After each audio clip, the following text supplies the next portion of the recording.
private fundraiser. California Governor Gavin Newsom says he'll soon be signing legislation that would ban AI-generated deep-fake political videos. The promise comes after billionaire Elon Musk reposted a video of Kamala Harris seemingly exposing herself as incompetent as far as being a candidate for president, but it wasn't actually Harris. It was one of those AI-generated voices. Newsom says that video should be illegal. Musk replied saying he's confirmed that parody is legal in America. It's unclear which bill the governor was referring to with his comments. There are currently many being debated in the legislature. Director Kevin Smith is debuting the trailer for a movie he made at the New Jersey movie theater he owns. The 4:30 movie was filmed at S-Mod Castle Cinemas, the New Jersey theater he co-owns and used to go to as a kid in Atlantic Highlands. The 53-year-old Clerks director says his movie is a sentimental journey set in the 80s. Since Smith brought that struggling theater 2 years ago. WABC News Time, 2:04, sports, weather, and Wall Street next.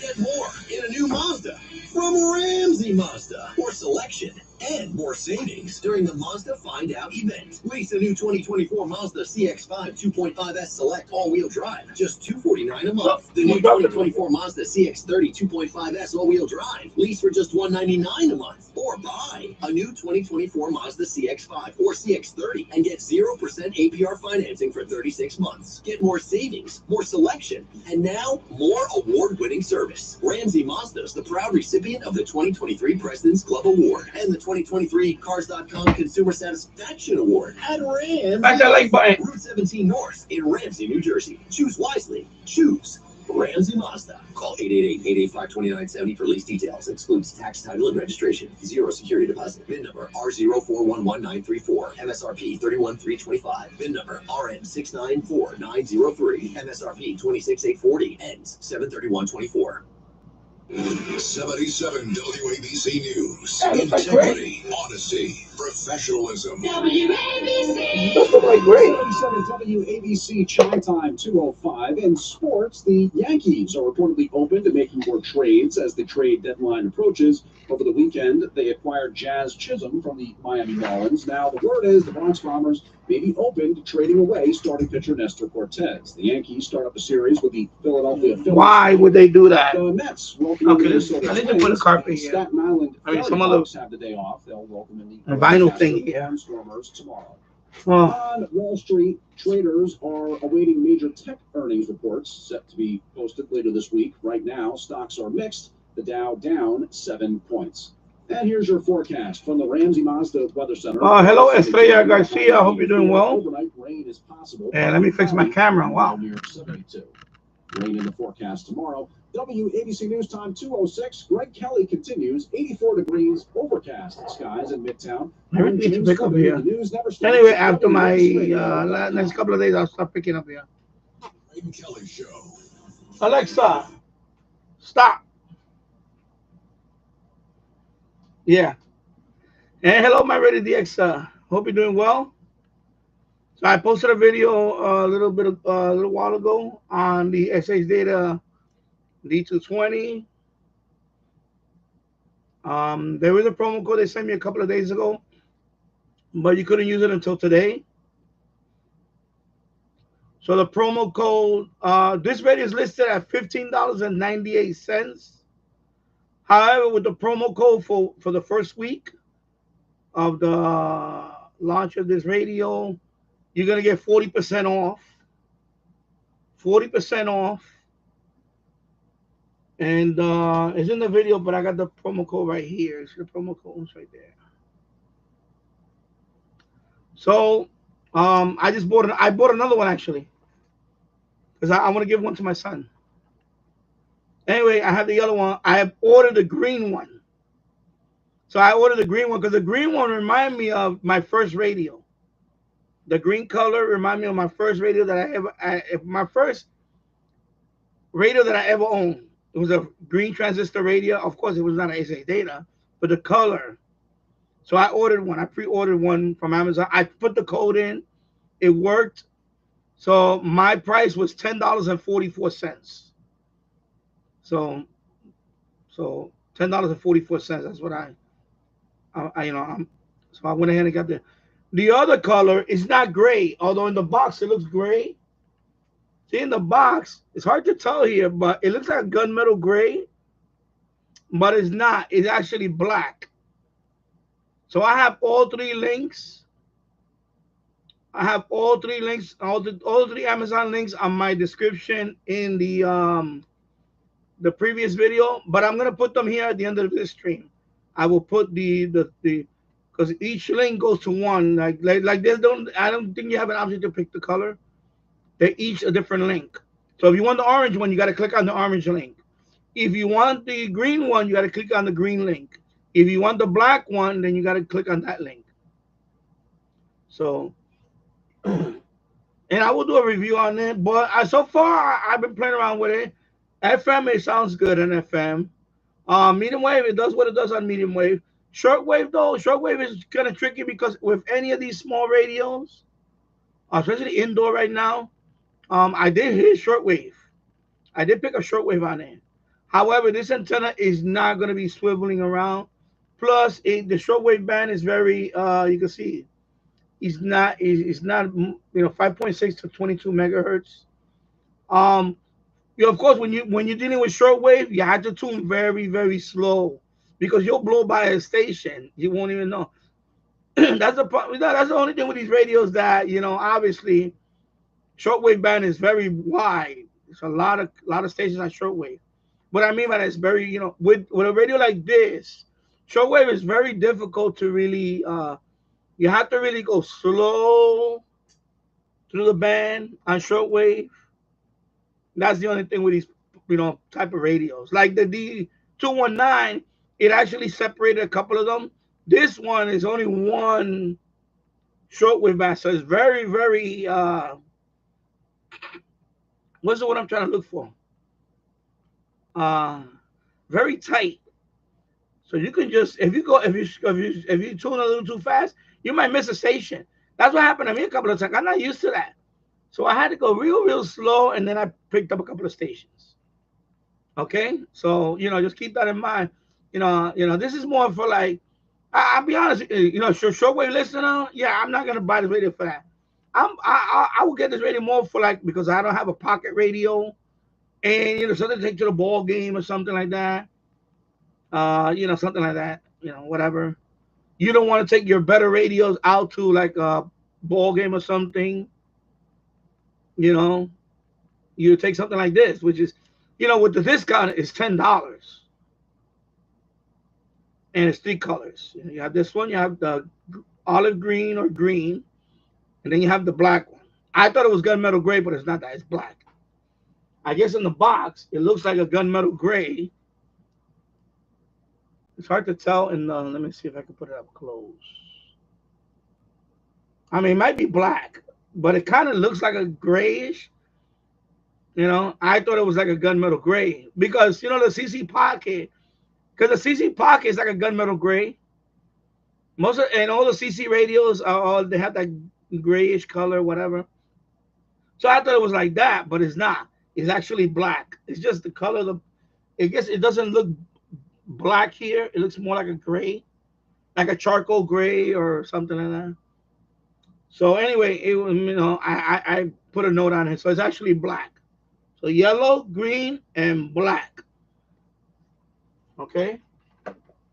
And again, your promo code, you can use it on Amazon, pre-order it. It'll be, like I said, $10 and change for me. And on the SH Data website, it's not ready yet. If you go to the SH Data website, it is not ready there yet. It'll be ready there on August 1st. But they do have the SH Data store on Amazon. You can go through Amazon and pre-order it and put the discount. All right, so I wanted to cover that first, once and for all again.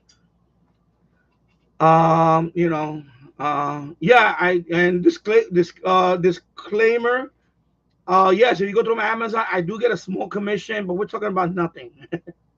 Okay, we're talking about a few cents. So I'm not rolling in dough on this.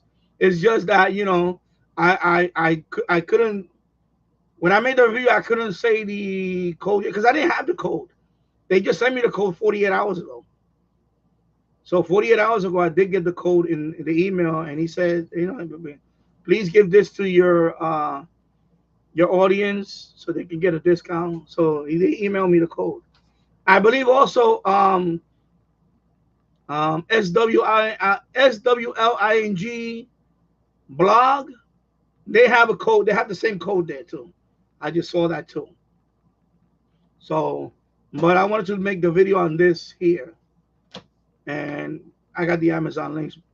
I'm gonna have them in the description here. But the previous video, they're all there. So if you want to support the channel and you want to get a radio like this, you know, little transistor radio. Like I said, it reminded me of my first radio when I was a young boy. Yeah, so, you know, there you go. So thank you. And hello, Richard Califano. Hope you're doing well. Mary Jack said, yeah, you have to be very precise when tuning. Remind me of my first shortwave radios as a kid. Yeah, exactly. Because I know people are going to be, you know, I think it was yeah, I posted on yeah, Jill's group.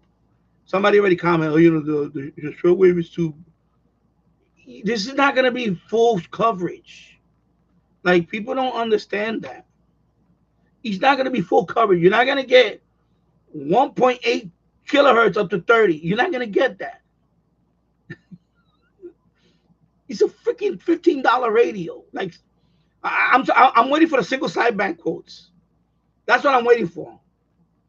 It doesn't have single sideband. It's a pocket radio. Now, I'm going to say, when I do my review, most likely I am going to mention that throw the weather band in here.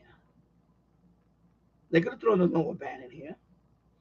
Yeah, if they would have thrown the NOAA weather band in here, this would have been a, I mean, I'm going to say, because I have the Sony, I'll show you. I have the Sony, where is it at?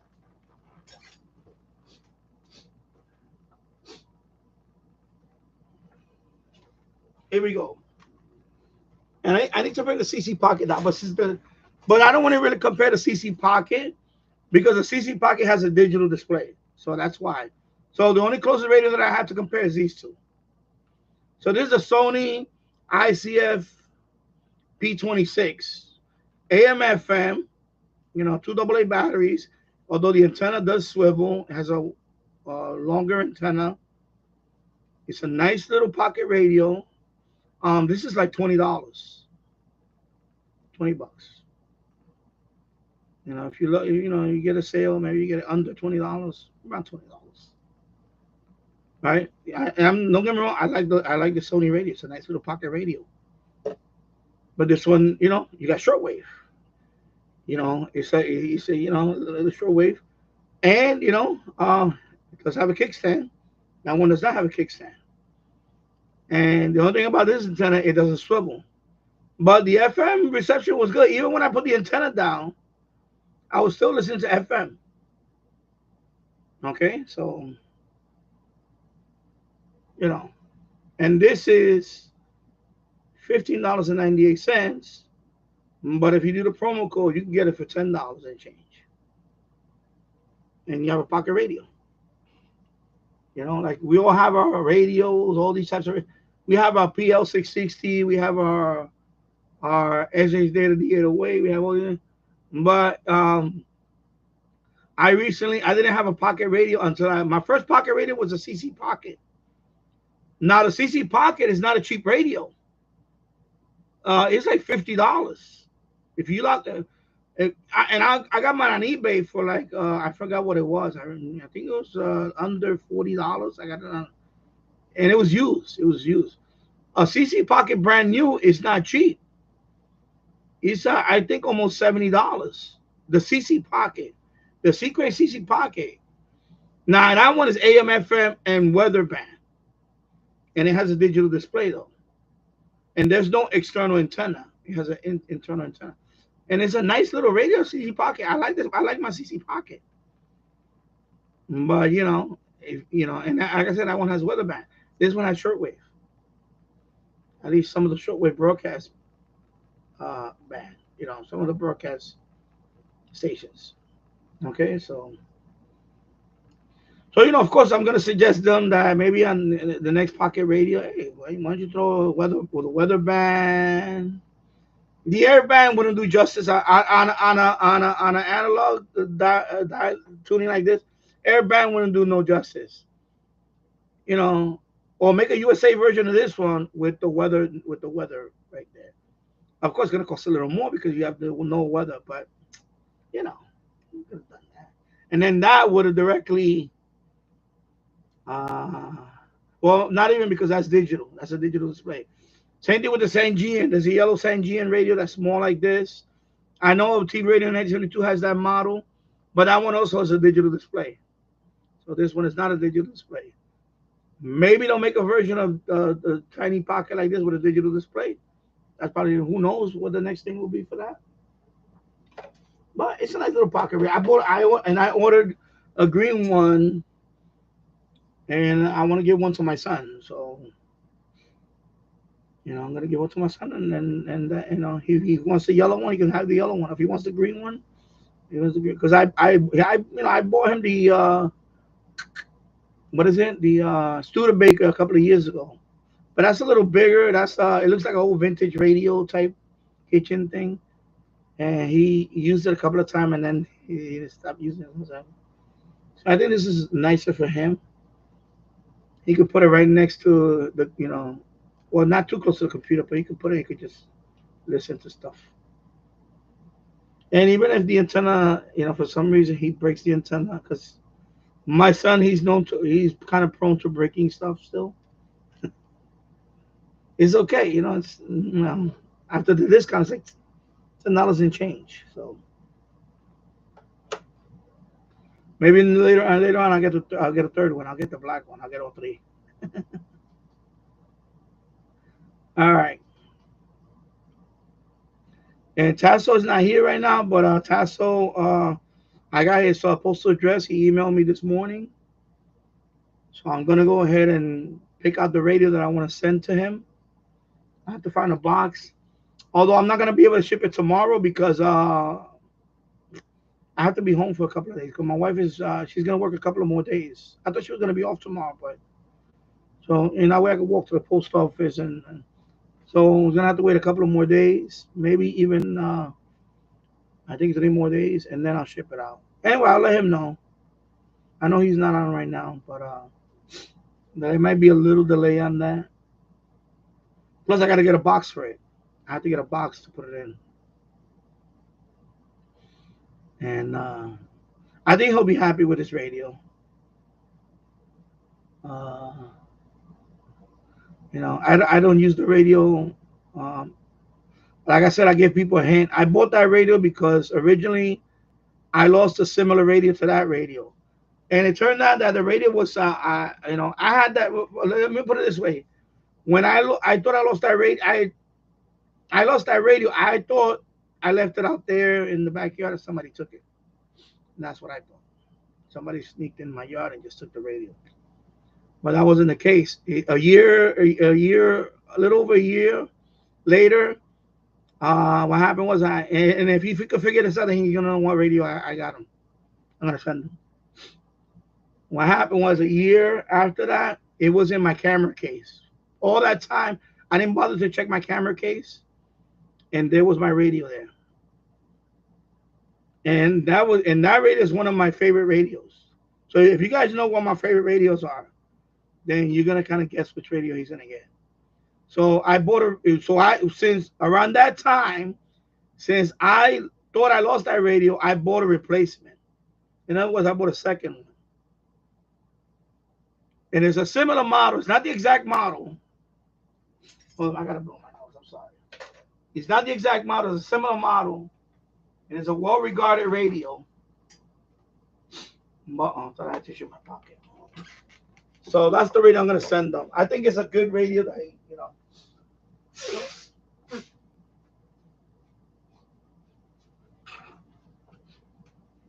Because I know he already has the Texan PL 330.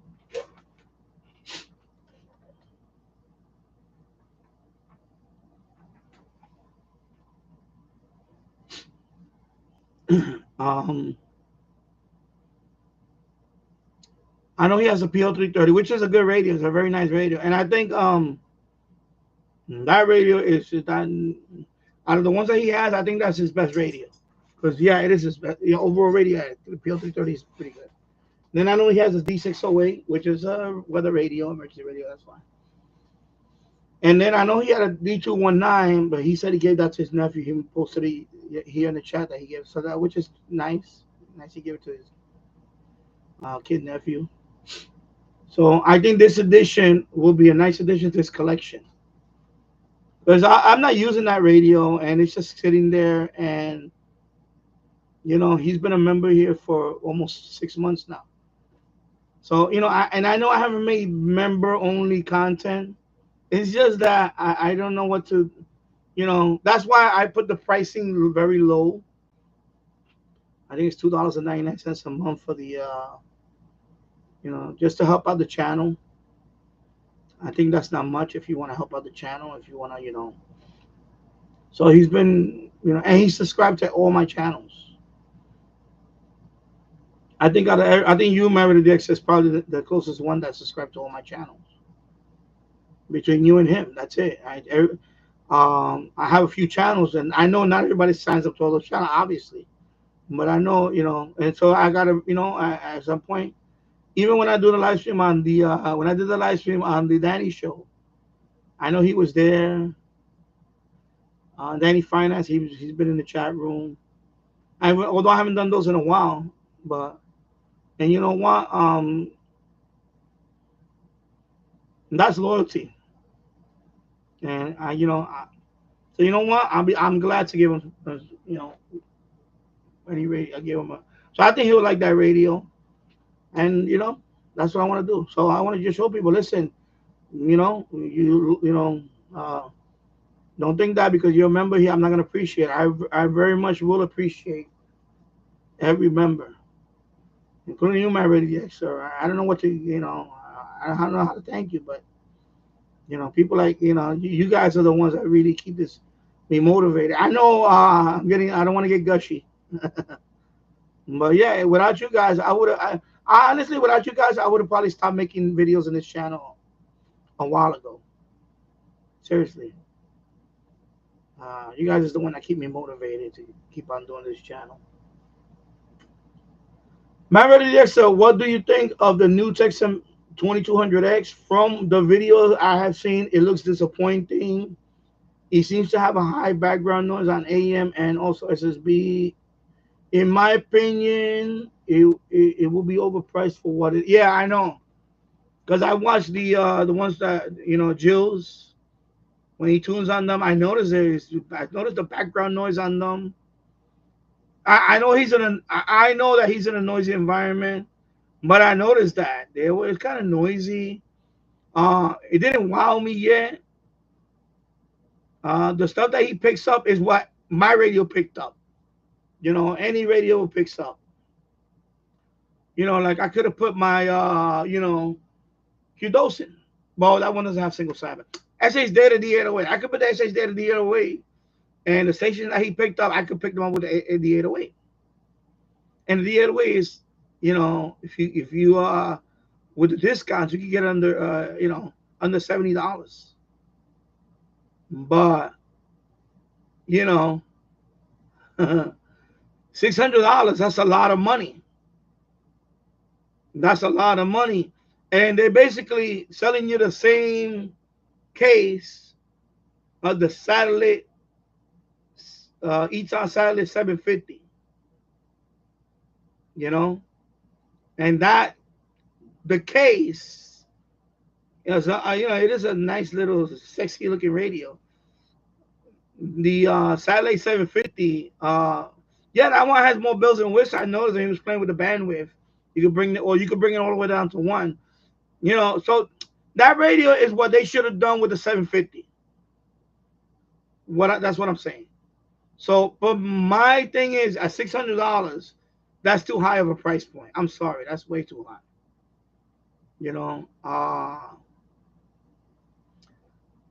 $400 maybe, because the Eton 750, I believe, when it was first released. It was around. I know the E-Town 750. That was my wife bought that for me as a gift. That was my first radio coming back in the hobby. She bought that. She bought that for me as a. I believe it was a Christmas. I can't even remember if it was Christmas or my birthday. Anyway, she bought that for me, and I remember in Amazon, I think she bought it for three. It might have been $379, close to 400. It was close to $400. The Satellite 750. It was close to $400. Now, for you to make that jump from $400 to $600 because it got a couple of bells and whistles, that's too much. That's too much. I think that's too much. So that is way too much. But, you know, people are going to buy it. I'm not going to buy it. I'm definitely not going to buy it. Because, you know, like I try to educate people in this channel. You don't have to break the bank to enjoy the hobby.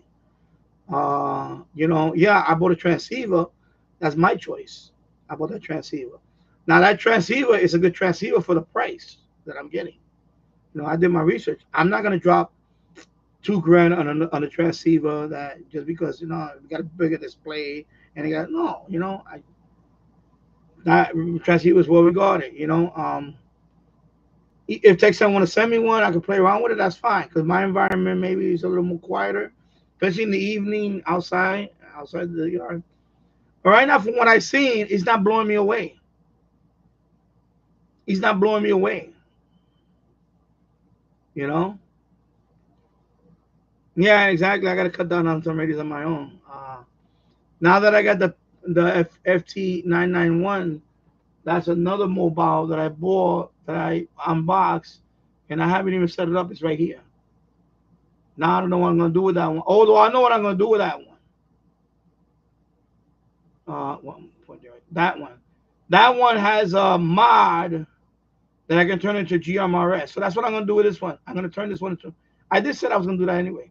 Anyway, this one's going to become GMRS. Instead of 2 meters and 70 centimeter, there's a mod that when you power up the radio, you got to hold. I think there's a button you got to hold, and it turns into this radio into GMRS. So that's what I'm going to do with this one, because I don't need it now. I got my because this one is up to 50 watts, but I got now the Yaesu coming, so I'm gonna just for 2 meters. I use that one. I can use that one. I don't need this one as a base. I can use this one for the GMRS then because it has a mod to switch it over to that. So yeah, I think from what I've seen, and I know Dan Robinson also is testing it, I think $600 is way too much for that radio. I don't know who's gonna buy that radio. Probably, you know, people that are, you know, fanboys. They want to be the first one to get it. They want to show it off. That's about it. To me, that radio is not compelling for me. At $600, I'm already looking at a transceiver. At that price, I'm starting to look toward transceiver. Maybe even at $600, I'm looking more at a tabletop. If I was looking for one, like a Linko type of receiver, you know, like a Linko, something like an Linko receiver, or maybe if I can get a sale on one of those JRD, what is it? JRD, the Japanese, you know, if you could get a sale on one, because I know they're up their price. Even a used Kenwood R5000, I'd rather get that. I'd rather get an R5. I'd rather get a Kenwood for R5000 for that $600. If I look on eBay, I may try to get one of those. You know what I mean? So I don't know. That's a lot of money. Okay, $430 US dollars. Okay, but still, it doesn't wow me. It's not wowing me. I already have a satellite 750. I'm quite happy with that one. I know the issue with the bandwidth, but that's shortwave. It's not a deal breaker for me. Sometimes, yeah, I'm not gonna go there. Forget, I was gonna say something. I'm not gonna go there. There's so much you can try to squeeze out of a radio, but mm, I don't know. But I'm at the point now that I have more than enough radios. I have shortwave listening. I'm covered. The last major purchase I just did was a transceiver, and that's it. And I'm at the point now, as you can see, I'm very happy with I'm very happy with it. Now, if you don't own the satellite 750, like I got the Millennium, I got the satellite Millennium 800. That's a very good radio. The big, I have the 800, and that radio, I like that radio. That's a big one. That's a monster. That's a suitcase. Yeah, I'm happy with that. I don't know why would I want to get this one, because it's a brand, because it's 2024, and they got the bandwidth setting down to 1. Yeah, that's sweet and all that, but they should have done that a long time ago. In my opinion, they should have done that a long time ago. You know, like they're not reinventing the. What I'm saying is they're not reinventing the wheel. That's what I meant to say. I hope that you understand that. That's what I meant to say. They're not reinventing the wheel. So to me, it's just a repackage 750 with a couple of bells and whistles. The two major ones are the rechargeable battery, which is okay. That's nice. The rechargeable battery is nice because who the hell wants to buy D cells? I don't want to buy D cells. So I like the fact that it has two 18. It has two 18650 batteries. That's nice. And you can also use the D cell in case of emergency. You can't charge your. I get that's nice. And the bandwidth. The other issue I saw was the bandwidth. You can bring it down to 1 kilohertz instead of the 750 where it had wide and normal. That's it. You only have wide and normal. So maybe that's good for DXing. If it's the internal, if it's the same ferrite and all that. I know you mentioned it's triple conversion, but again, it's not wowing me. I mean, yeah, you can make a video on there. Here we go. You gotta make a video and get Radio Romania and get Radio Español de España. That's great. I can do that. I can get that with this radio. You're not wowing me. That radio's not wowing me. It's not wowing me. I can get my D808. I can listen to the same thing they listening to. You see what I'm saying? I had the Millennium 800. I can listen to what they're listening to. So, I don't know. Yeah. And it's kind of disappointing. But I expect nothing from it. I really didn't expect a lot out of it. The airband to me is useless on a radio like that because you can't scan. Although I think that one you can do ATS scan. Yeah, I think that. Oh, that's another thing you can do. You can do an ATS scan on the airband. I was looking at the switches. It looks like you can do ATS scan on the airband. Okay, that's another bell and whistle. Again, don't really care about that, but you're gonna have your fanboys that are gonna say, "Oh, it's the greatest radio ever." No, it's not. I'm gonna say it's gonna be a good radio, but they're not reinventing the wheel with that. Maybe update the case, put a different case, like I don't know. Like that's what did not bother me. Why would you want to use the same case? Like you couldn't just design a new case. I don't know. Married to Dexter, you're welcome, Danny. I watch your videos and stream because you are like a friend. Yeah, same here. You're definitely like a friend. I only sub to those that I get to get on with and IRL, and you are one. Okay. Hey, hello, Storms, Radios, and Cats. I hope you're doing well. Exactly. Exactly. You know what? That's what I meant to say. Maridisha. The S2200X should have come out a long time ago. They left it way too late. Exactly. That's what I meant. You know, exactly. For example, like if it would have came out 4 years ago, then I probably would have bought it. Maybe 4 years ago, 4 or 5 years ago. Like, why wait so long? I think what happened was, well, in my opinion, it's gonna be, this is my opinion, solely my opinion. I think when Eton messed up that Eton disaster HD thing, whatever, I think they say, oh, we gotta rush to make something that, you know, I don't know, it's something bigger because that. But the thing is, and then they need to do this because they have the 9900, which is a very good radio. I don't have one. I wouldn't mind. I wouldn't mind getting that one, a 9900. Like, I think they kind of rushed this one. I think because since the 9900, they haven't done anything, and I think all these other companies are pumping out radios. So they figure, let's throw out another radio out there because they already had came out with the S2000 after the 750. It's the same radio, just rebranded.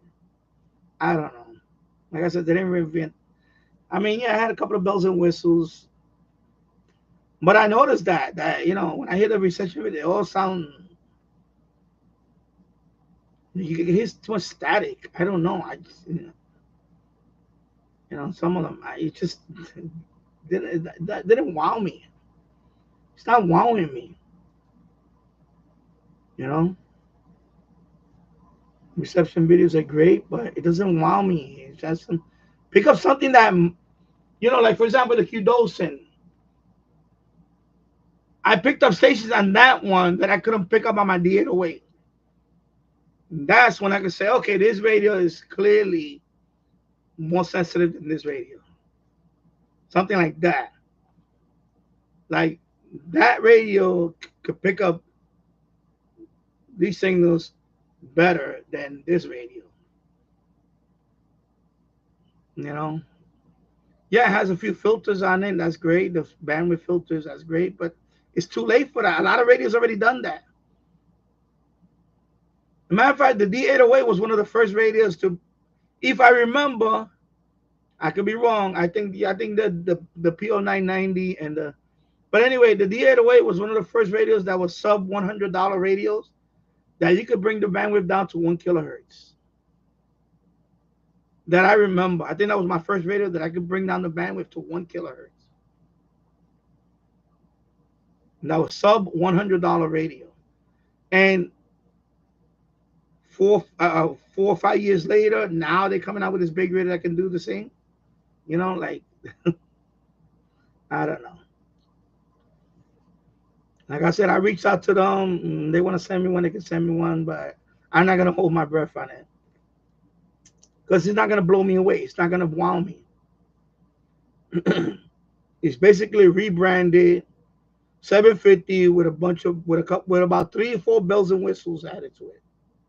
And that's it. You know, forget about the triple conversion, all this stuff. It's rebranded.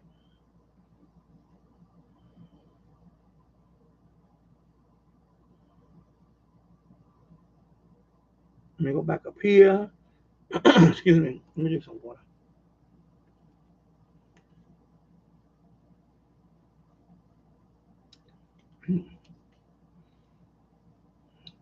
Yeah, it's a 600 is in Australian dollar, which is higher in the US. I think it's actually lower. I know Paul just posted it down there. About 450 or something. I don't know what it is, but still, you know, I'm not gonna buy it. I'm not buying it. I'm not buying that radio. I'm not buying it. The Ratty RF 919. I was very close to just even buying it, just to. But then I was like, after I saw that YouTuber, what's his name? He's a ham radio guy. And I saw him turning the wheel, it was wobbly. And then Dan Robinson posted that he did a firmware update and it bricked his radio. I said, nah, I don't want to deal with that. Plus, radios like that, usually, when you buy multi-band radios like that, usually there's one or two bands that are really good. The rest of it is gonna really suck. And I know that's the case with that radio. I think VHF and UHF are really bad. They're not that good. You're not gonna get anything on those bands. I mean, you are gonna get something, but they're not that, like I think medium wave is good, I think, and FM is good, shortwave is good, but I think VHF and UHF, that's when it really tanks. Especially the air band. It's not sensitive on the air band, and I figured that was gonna happen. A lot of multi-band radios are like that. When you try to squeeze in every band on one radio, there's gonna be a few bands that are not gonna work properly. Not work properly. They're not gonna perform as well as. Plus, I don't like the gimmicky thing with the apps. I don't like this. I'm not a fan of that. I'm not a fan of ratty products in general. I think a lot of them they make those little radios that look like rugged radios, military style radios. They're all gimmicky with the stupid app. Like, do you really need the app to use a radio? I'm not a fan of that. I don't know. I just don't. I'm not a fan of it. Like gimmicks like that that's what people want to buy. I don't want to buy. I want a radio for performance.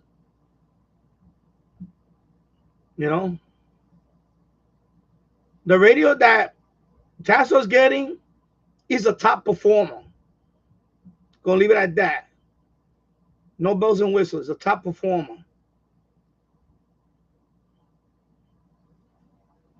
And that's what I look for. I look for performance. I don't look for bells and whistles and little. You can use this with an app. I don't care about all that. Remember DX, I'm not going to buy either, but the PL 990 will be a better radio. Yeah, it is.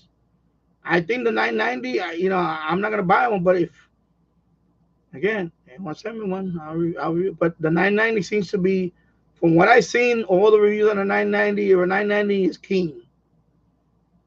So I don't know what they're thinking about this radio. I think they want to capture that market, that they want to capture a couple of big spenders market. That's it. And a couple of fanboys, maybe. Storm radios and cats. I have the Radio Shack DX390 Sangean out right now. Reworking antennas around the yard. Okay. WQRC 947. I don't know what that means. And hello, Tasso. Popping in, saying hi, visiting my nephew. Okay, cool. Yeah, I got your postal address. I was gonna go tomorrow, but my wife is working tomorrow, so I'm gonna wait a couple of days. So I'll let you know when because I need to find a box for the radio that I'm gonna send you. Tasso. I gotta find a box because I don't want to ship it and it gets damaged. I want to really wrap it up nicely, protective, even though it's only going a few miles. I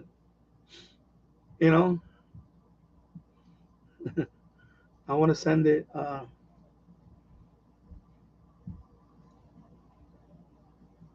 And actually, anyway, I'll talk to you in the email about it.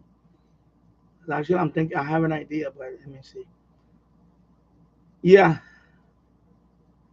Paul Steckler. I'm gonna call you Paul. Paul until VT Radio comes on. Then you're Paul Steckler. Yeah, Texan Australia, the 2200 X price is Australian 600. That's about $430 US. Okay. So yeah, that's okay. I don't know why they put the Australian price. You scared, that's another thing that Texan. I don't understand why Texan does this. Advertising. They're not good at advertising. If you're gonna announce a new radio, put the US price. Is that too much to ask? So that way people be like, oh, it's $420 US. That's not bad. Instead, they put the outrageous Australian dollar price. Or worse, even the Canadian dollar. That when they read that 600 Australian, they say, hell no, I don't want to even look at the rest of the article. Who writes this stuff? You know what I mean? Like, and I noticed that at Texas, they like the worst advertising. They're like Eton. They're very bad at promoting stuff. You see how SA's there, they just reach out to me and they send me this and they say, oh, by the way, we're gonna give you this promo code. So, you know, right away, as soon as you buy it, we're gonna give you 40% off. You see, why can't Texan do stuff like that? Why can't Texan do that? You want to buy the S2200X? For the first week, we're going to give you 40% off. I bet you a whole bunch of people buy it. Even if they didn't want to buy it, I bet you at least a few people buy it. Then you flood the market with a few of them. Then you're going to get a few reviews on YouTube. Then it's going to sell. You see what I'm saying? Why can't they do that? Why can't Texan be creative with their advertising? I don't understand that. Explain that to me.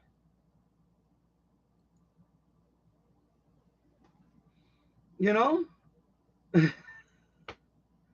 Right? Like, I noticed that Texan and Eton, they're very, like, they bumble the advertising. They bumble it. Like, instead of saying, for the first week only at the Texan store, we're going to give you 40% off if you put this promo code. I bet you're going to get people to buy that radio. Even if they want the fence, I'll say, you know what? I'll take a gamble at it.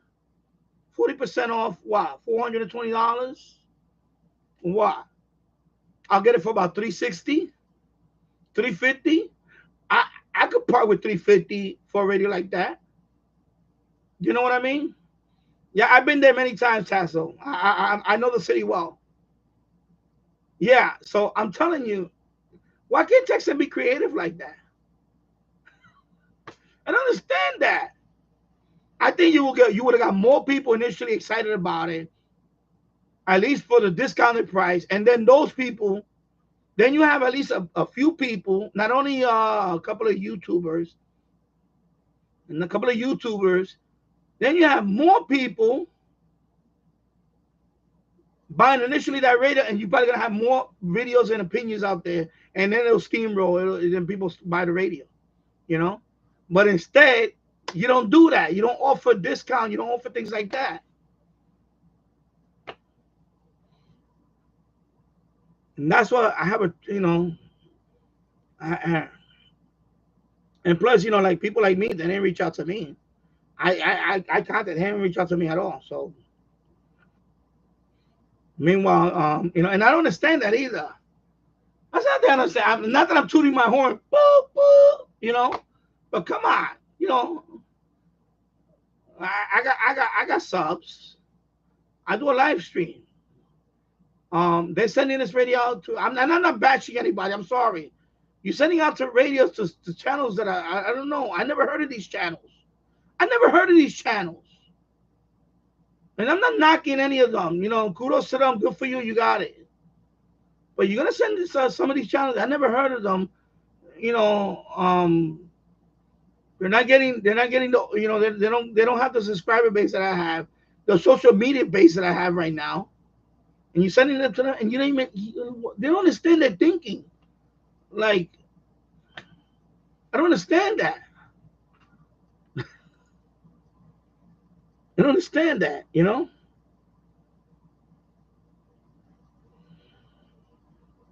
I understand that you want to send it to people that got, like, you know, I get it, 40,000 subs, I get that number. Well, now when somebody has under 1,000, you know, 600 subs. Like, come on, you kidding me? I'm at 3,000. What is it now? 3,300, whatever the hell it is now. Come on, bro. Seriously. Seriously. What's wrong with these guys? Yeah. Paul Stegler, my guess it will be 400 from Amazon or on Anko. Yeah, I definitely on Anko. I think on Anko, or even if it makes it to AliExpress. Exactly, Richard Califano. There's not enough on Shortwave anymore to spend that money. Exactly. And I'm not knocking Shortwave. I'm just saying that there's a point where, you know what, there's a ceiling that you hit. And I think for me is now I got a transceiver that's gonna kick ass. I'm gonna say it. I got a transceiver that's gonna kick. I don't need no other. I'm good. Plus, I have I have great receivers, so that's not gonna wow me to like get a new one. Wow, I gotta get a new one because it looks like the 750. Like I don't know what they were thinking. Like at some point, you can't keep making the same thing. You have to reinvent a little bit. So.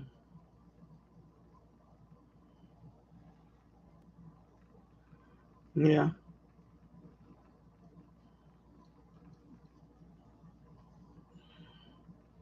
Paul. Okay. Yeah. Marius. Okay. So that's toward. Paul Steckler. By the way, I learned that it's 10 kilohertz. 10 kilohertz because it is they show the expanded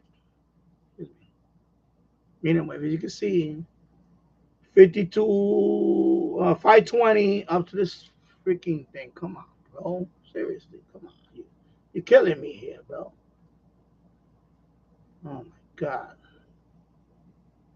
Let me put it back here. Maybe it'll focus.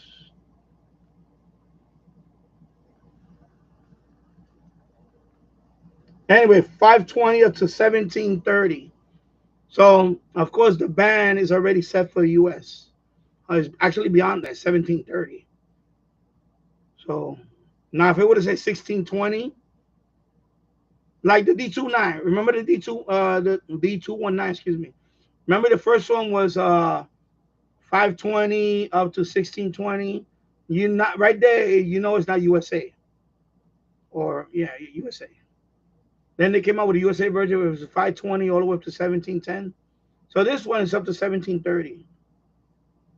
Okay, so that's why I said that. And I didn't have a problem tuning this, obviously. But yeah, because it's displayed there, I already assumed that it's 10 megahertz, 10 kilohertz steps. All right. Anyway, let me read the rest of the comment. By the way, I learned that the SSD, the D-220 sold in Amazon, it uses 10 kilohertz. Tuning steps on medium wave. I'm supposing there'll probably be another European version or global version later on. And then this one, of course, the FM it does cover the two Europe the global FM, the Asian one, whatever, And then you have the US FM up here, 87 to 108. So it does have a switch for both of them. Excuse me. Yeah. Yeah, Richard Califano. Yes, when I started listening to Shortwave in 1968, you could tune. Yeah, exactly. It's not the same anymore. And it's good to have a shortwave radio and all that, but at some point,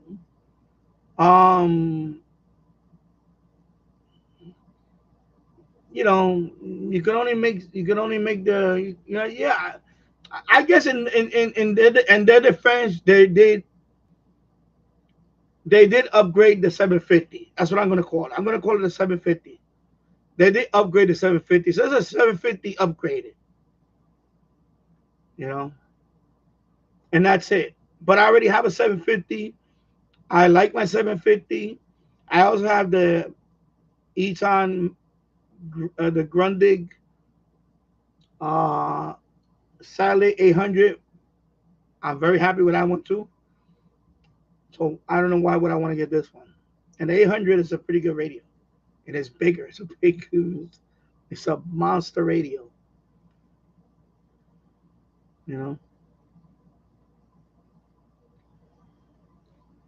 Paul. Oh no, he's talking to Richard. Okay, so I'm gonna skip that.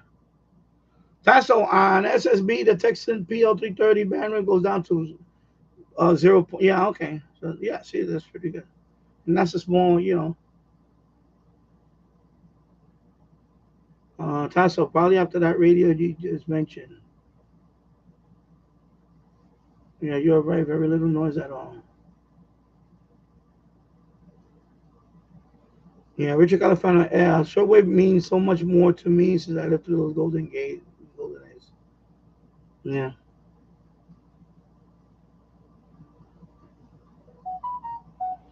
Yeah, it's never gonna be the same. Shortwave is never gonna be the same. It's just what it is. And hopefully in my lifetime, well, there is a lot more shortwave outside, like especially in Asia. So, but exactly, Richard Califano.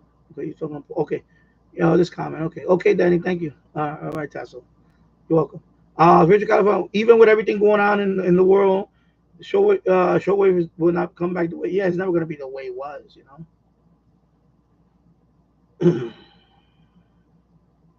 Tasso, I got a rude comment on reception video today. Oh, World War One tech, bro. Why you even commenting?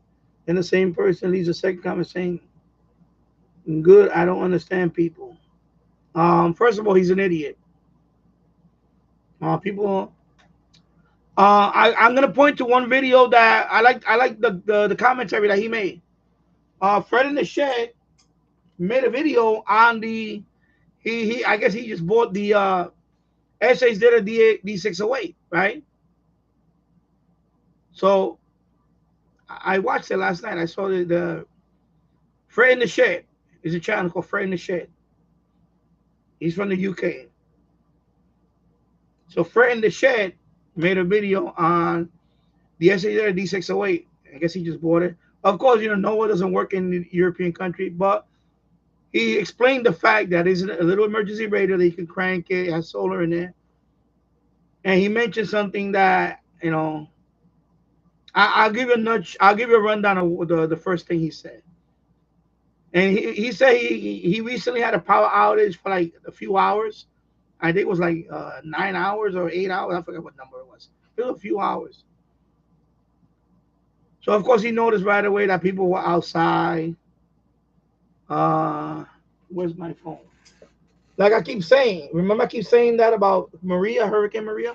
People were outside like dummies like this, pointing the phone around. Oh, we have no cell phone coverage because the power took down everything, even the cell phone towers. So the dummies were out there like, oh, we got no cell phone tower.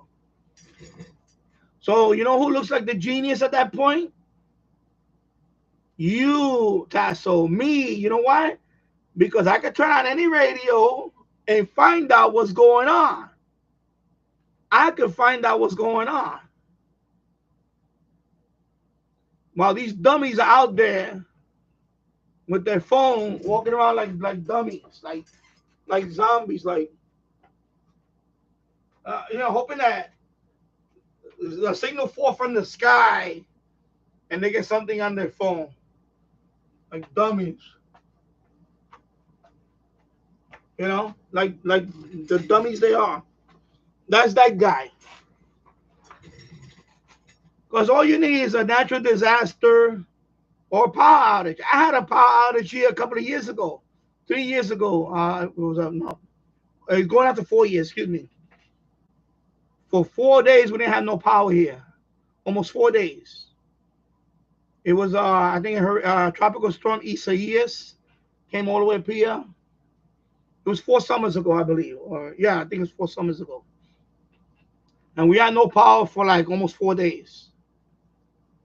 Here in Yonkers, Westchester County, all power. I was running generator. I was fine. I survived it because I had the generator. I had all my radios.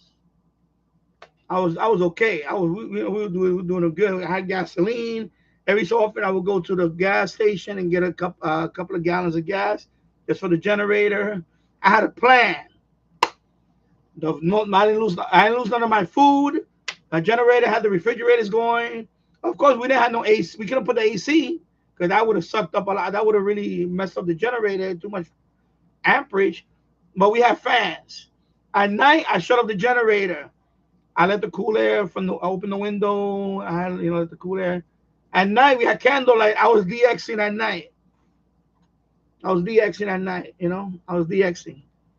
So I was fine. I survived it. I was fine. I was managing it fine.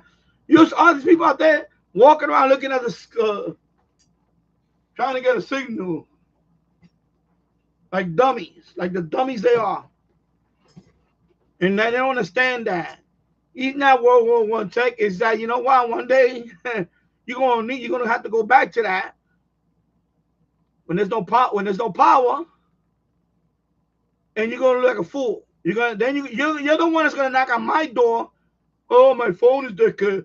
Is there any way I could charge my phone? Is there any way I could charge my phone because I was a dumbass and didn't even have a plan?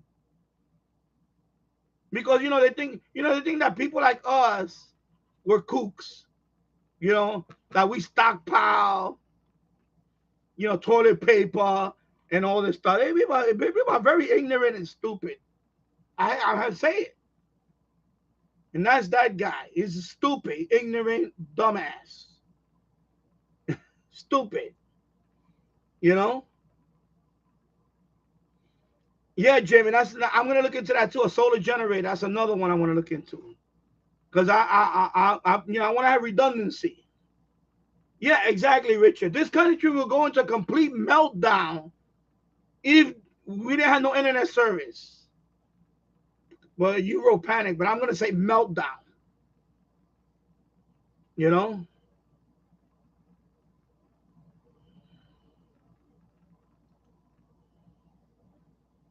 So let me go back up here.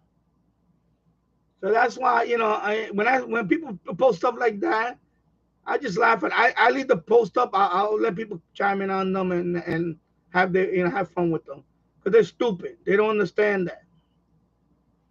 They don't understand. Not only is a hobby, but you know what? I'm covered. I'm covered. I have a CB radio for emergency. I'm an amateur radio license operator. I have a technician license. I got handhelds there. I got Baofangs. I'm getting a Yaesu transceiver. I have the G90. I'm always, I don't need the internet to get informed. I'm covered. And I have radios, over-the-air TV antenna. I could hook that one up to an old TV. I have analog TVs.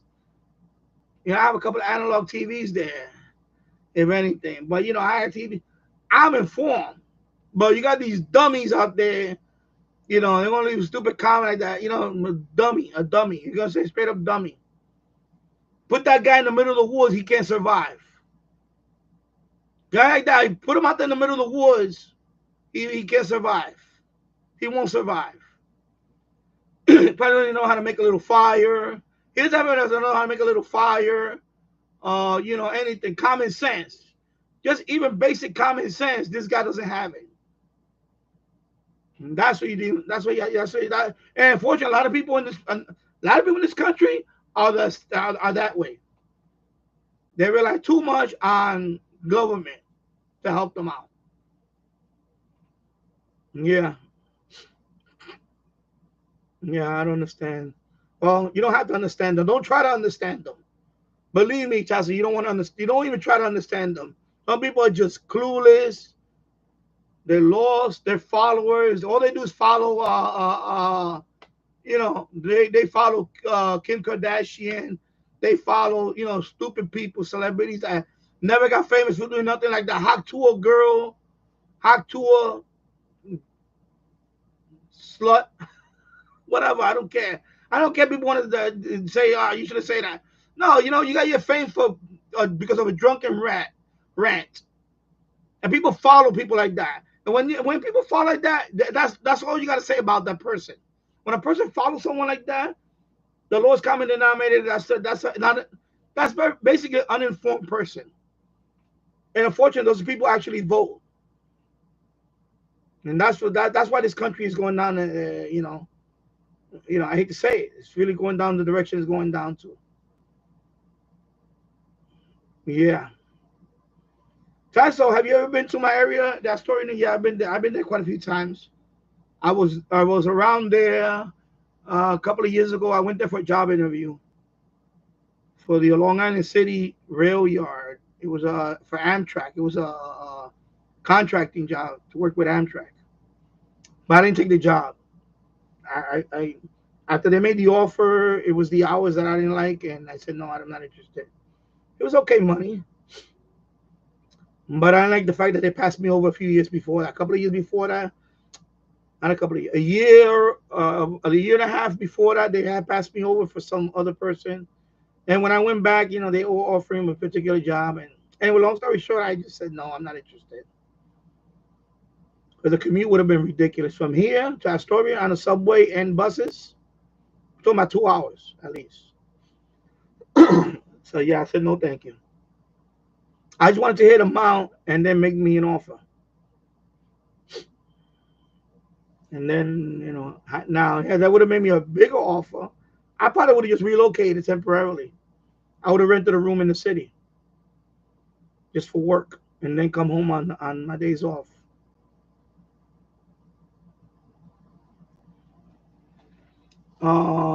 Tasso, I was at the Astoria Park the other day and took some nice video facing the city. I plan to posting it, so I was going to go test your knowledge of the city, see if you figure it out. No, I grew up I'm telling you, I was a messenger when I was young. As a kid, I probably took every subway line. As a teenager, I took it. I know my way around the city, believe me. So I can go all the way up, all the way from Yonkers. I can right now, for example, in Yonkers, if I want to connect to the city, we have the B-line bus. I can take that into the city, into the Bronx. We also have the MTA Express bus that takes you all the way to Manhattan. You got the Metro North also. I could take Metro North commuter train. I can take that all the way to Grand Central. So, I'm right there. I literally, from here, I walk into the Bronx. It's like a 30, 40-minute walk from here. I walked it into the Bronx. To the 242nd station, the last stop of the number 1 line. I walked it from here. I've done that many times before. I haven't done it recently, but I walked to the Bronx a few times. And I used to walk a lot in the city. I used to do a lot of walking. When I was younger, I used to jog a lot. I used to do a lot of walking. I know the city very well. And I know New York City. The only area the only borough that I'm not really familiar with, because I haven't been there much, is Staten Island. Staten Island is the only borough that I really, but the Bronx, forget it. Manhattan, forget it. Brooklyn, yeah, good. Queens, good. So, yeah. I worked in Manhattan many times. I worked in Brooklyn a few times. And I never worked in Queens, though. I always worked in Manhattan or Brooklyn. That was and the Bronx. So I had a couple of jobs in the Bronx. Yeah.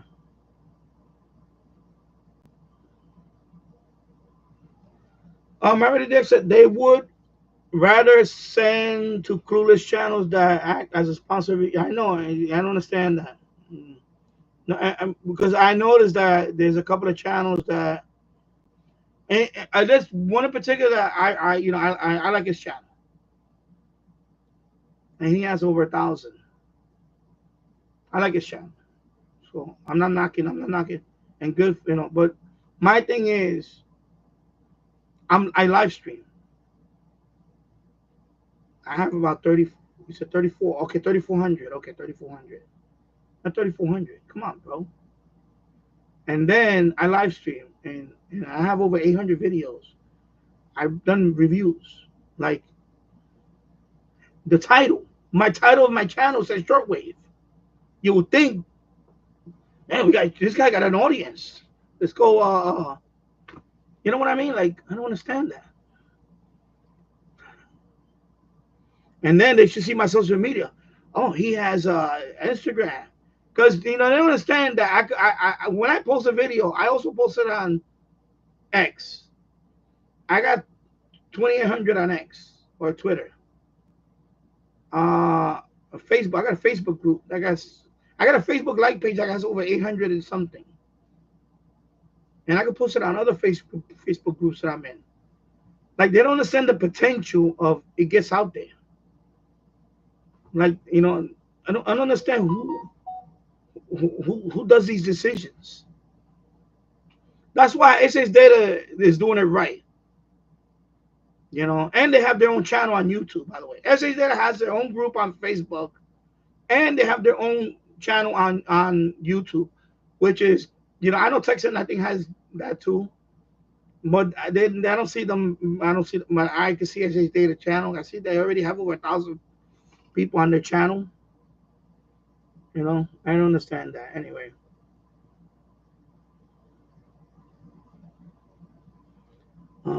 Tasso, unless one is very interested in listening to ham frequency utilities, yeah. Tasso, I'm in New Jersey for the day, and bro, my D-608 weather rate. I want to see whatever other stations. Yeah, that's what I do too. I take it to wherever I travel. I what I do now is wherever I travel, I take the Qdosin for medium wave, and or I can take the SS Data, the 808. One of them are fine. Then I got the TF 6686, the silver one for FM, because that one has the beautiful RDS thing and everything. And then I take now the 608 for the weather, and that's it. I also took my when I went to Virginia, I also took my scanner, one of my NASCAR, the Uniden one I took with me, just to pick up whatever. And I picked up a couple of things. I didn't make a video on it because, but I did. I did listen to. I think it was EMS. I heard over there. I was scanning. I picked up EMS over there because we had a power outage for a couple of hours in the hotel room. For a couple of hours, we had a power outage. But when I looked out the window, I thought it was all of Chantilly, Virginia. But I could see some buildings were lit up. So I calmed down. My son was like, you know, I mean, he was okay. He was in there. But I told my son, no, Sanjay is only in the hotel area. Seems to be a power outage. And then I put on the radio right away, and I tuned it to local stations there in Virginia. And there was no news on there. So I know it's very local. It wasn't like a statewide outage. And mind you, this is the same time that all that stuff is going on with the airports. So I'm thinking, oh, boy, it's a software. Something happened with the grid. But I had the radio on, and my son is just, he's on the laptop. He's not on the laptop because we don't have no power. What am I saying? He was just laying there. We still have phone signal, so my son was playing with the phone. And I was listening to a radio station. Nothing was coming out on it. Then I put the scanner on to see if I could hear anything, and I only heard EMS. And there was some call, it wasn't even related to. So then the power came on 2 hours later, and was fine. But I was prepared. You know, I had radios already, and this is what the knucklehead doesn't understand, that when he puts that stupid comment about World War I technology. It's really dumb, stupid comment. Tasso, they will send the radios to channels that only praise. I don't know what it is. I don't know. I don't know what it is. Hello, Jerry. I hope you're doing well. Hi, Danny. Catching some cool signals. Not right now. I'm in the chat. Do you think? Well, yeah, I have software-defined radio. I have a few of them. My favorite one is. Let me see if I can. If it's disconnected. Let me see if it's connected. Oh, let me just disconnect it. This is my favorite one. The SDR Play RSPDX. This is my favorite one. And of course, I also have the right here. Let me disconnect this one. Put the cable over here. The AirSpy. Yeah, I need to clean this up. I got a scratch. It's been on the floor. No, it's been up here. Oh man, I got a scratch. Wow. AirSpy HF Plus Discovery. So I have. Now, of course, I don't think I'm going to buy any more SDR because I'm getting a transceiver that has SDR on it. And it's a pretty good one. It's the Yaesu FT991A. So that one's going to be here in a few days. And I think with that one, I don't think I'm ever going to get another transceiver because that one covers, well, it's not as wideband as this one. Excuse me, as this one, but you know, and I'm happy with this one too. This one is pretty good. Now I know they came out with a newer version and all that, but I'm happy with this one. So Meredith are gonna be watching while doing the exercise talk later. Okay. Yeah, I need to I need to start doing that again.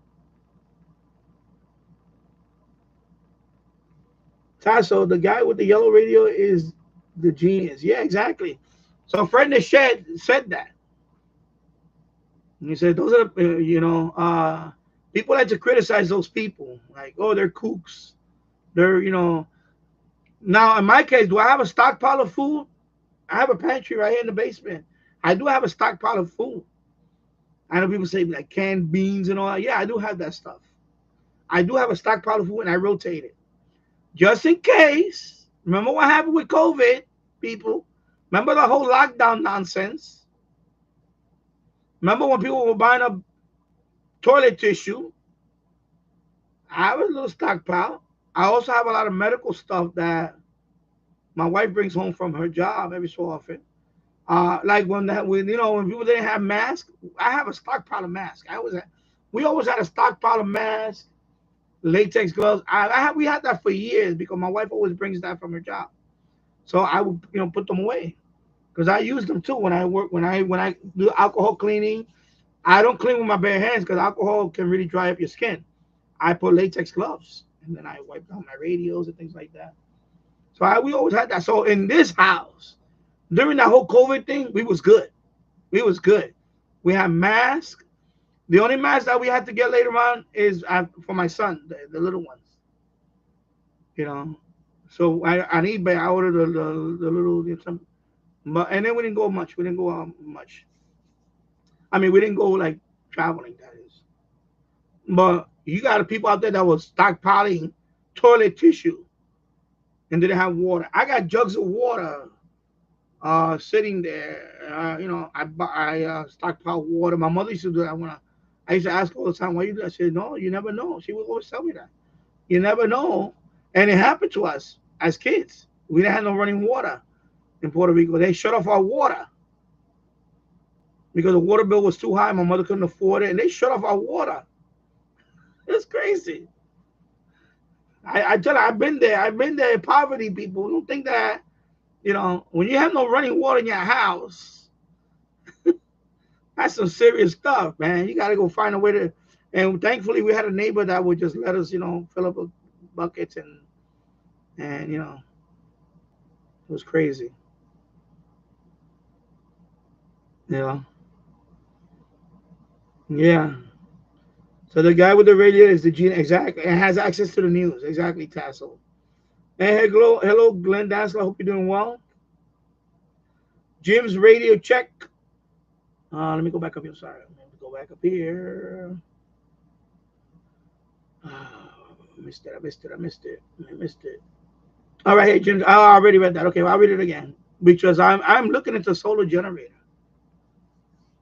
I had one company that contacted me to see if they wanted me to review one, and they were going to send me one. But it never happened. I replied to them, and I never got the answer back. They reached out to me. I said, sure, whatever, and it was a nice solar generator. And then that was it. I never heard from them again, so I just said, okay. So, yeah. I will get a solar generator at some point. And even a second generator, because that generator I have is pretty old now. It's going on almost 20 years. It's about 20 years, actually. So it still runs good. It did its job 4 years ago. But it's an old Craftsman generator. It's a 3500. I want to say 3200, 30. I think it's 30. No, I don't think 35. It might be 35. I'm going to say about 3250 or something watts. 32, almost 3300 watts, I believe. So it's enough. It did the job. Because the main thing is when your power goes out, you want your refrigerators to keep running, at least for most of the day. That way your food don't spoil. And then if it's in the summertime, maybe a couple of fans if it's really hot. No AC though. Fans. If it's in the winter time, then a space heater, a small space heater. You know, one room. The rest of the house. You know, if you go in that spot of the house, well, you're gonna freeze your tuchus off. So you gotta hang around this part of the house with those space heater. You know, you gotta know, you gotta do the math when you know things like that. And if you and you'll get by. You get by for days, even more. You get by. You know, we were fine. 3 or 4 days we were fine. I would run it most of the day, and then at night I would shut it off. Like around 10 o'clock at night, 11 o'clock at night, I would just shut it off. Give the engine a break, let it cool off, let it, you know, and then crank it back up around 6 or 7 in the morning because we're sleeping overnight, and we got the window open, let the nice cool breeze come in and all that, and candle lights because it's nighttime already. You're gonna go to bed anyway, and then early in the morning turn it back on, you know, and do that for. Now we got a solar generator. You got the redundancy. That would be nice, and then you could really give it a break. Like, for example, I could have run the generator at night only. Man, the reason I don't want to do that is because of noise. And, you know, plus, we're going to be asleep anyway, so I don't have to unnecessarily run the generator. So I'm definitely looking into a solar one. Yeah.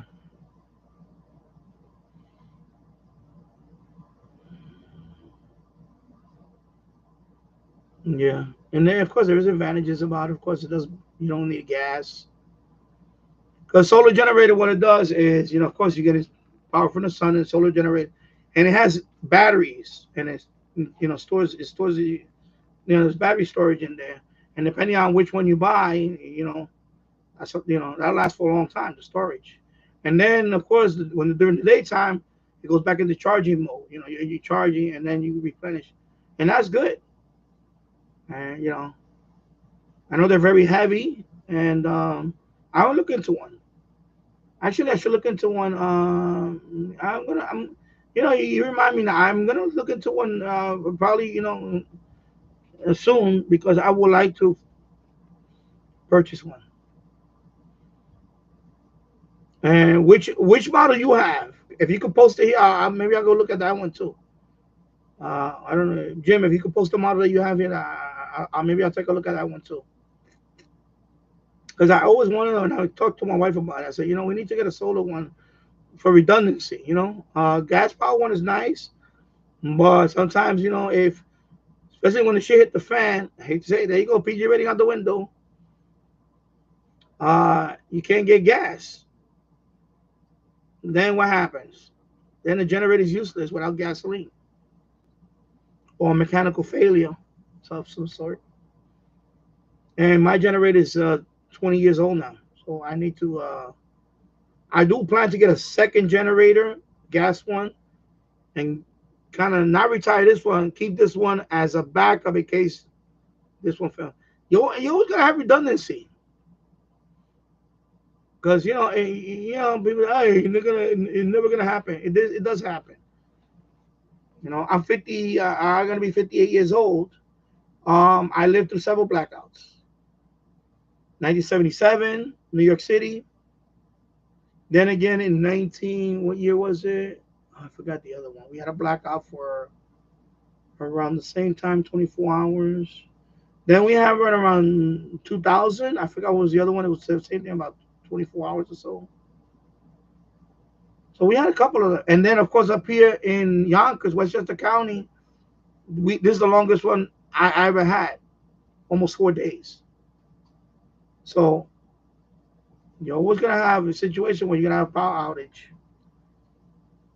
You know, when I say, I'm not talking about 1 or 2 hours. I'm talking about, you know, at least more than 24 hours. And, you know, yeah, so Richard, California, you're correct. This country will panic with no internet service. It will be anarchy for some. Jim's radio check was funny. After I bought the generator, the power hasn't yet, but it's gonna, you know, you did the right thing. You know, it's not if, it's when. It's gonna happen one day. It's gonna happen, and you want to be prepared. You want to be the one that's gonna be out there And you're gonna look out the window. You're gonna see everybody panicking. You're gonna see everybody trying to find a signal, like lemmings. Like in Maria when it hit Puerto Rico and it wiped out the island power infrastructure.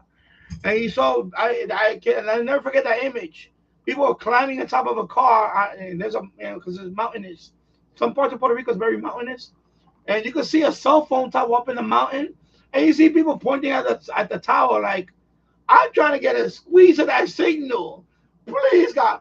But they don't know that there's no power. You know, you need electricity to power the 5G, the 4G, any cellular signal, any Wi-Fi repeaters, all that stuff. That needs power. Unless it's running on backup power, you're not gonna get anything. So you see these people up there like this. They look all hopeless. They look hopeless.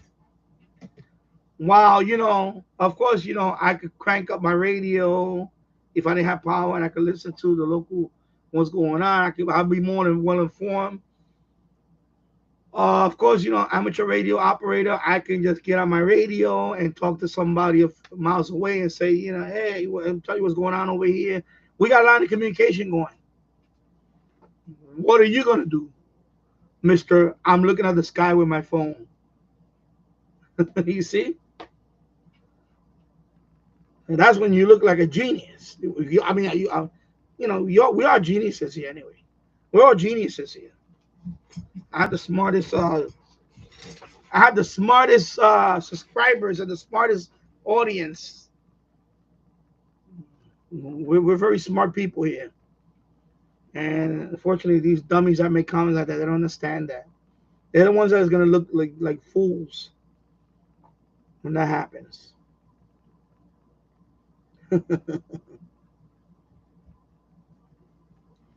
Richard Califano. Oh, you're talking Jim. Okay.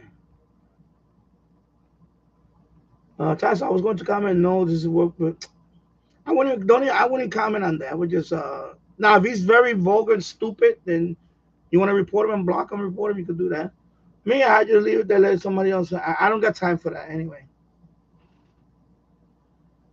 And where I'm at now. Glenn Dess, I just finished my solar power system, batteries, and everything else. Just waiting on the panels to arrive, coming by FedEx. Yeah, oh my God, FedEx. Oh boy. Who knows if they will arrive in time? Well, hopefully they don't arrive damaged. I know FedEx. I know they don't. Oh, right here, lately the FedEx has been good. I think after those complaints on the other idiot that I had, he would toss stuff over the fence. He was a very lazy guy. So I called FedEx a couple of times. I put a complaint on him. I put 3 complaints on him, and he finally, I don't know if he got fired or reassigned. And I kept telling them, this guy should not be working for you guys. I got, I seen, tossing packages. A couple of them were damaged. We had to get a replacement. And stuff that shouldn't never be tossed over the fence, like a little ice maker. Ice maker is a little refrigerator. He tossed that over the fence, and it landed on the concrete right here. And when I saw the box, it was already damaged. And one corner of it was caved in. So when I opened the box, it was dented. The ice maker was dented. It still worked, but it was dented on the side. I said, no. So we wound up getting a refund. And then they sent us, they sent us another one. And then that one, we kept it. I think she gave it to somebody else or something. I forget what happened. Yeah. Matthew I'm going to say whatever. I can't pronounce it. I don't know. Anyway, Matthew C. New York Radio Bandscan Part 2.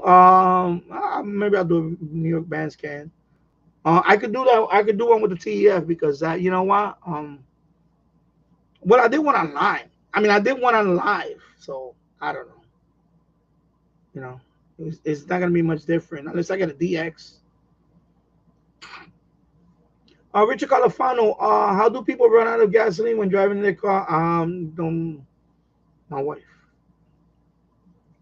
Well, it never happened. She never ran out of gas completely where the car stopped driving, but pretty close. It was down to nothing. Even my son is telling her. Like, Mom, you need gas, right? And she's like, yeah, but I can ride this for another. I said, no. But Mom, you need gas. And then she has to pull over and fill it up, Kind of remind me of Big Bang Theory. Every time Penny drives the car, and um, Sheldon and the other lady, I forgot Leonard's mom. Your check engine light is on, right? And that's her car. Always the check engine light is on. Like how can you ignore that? So every time she's driving them around, your check engine light is on, right?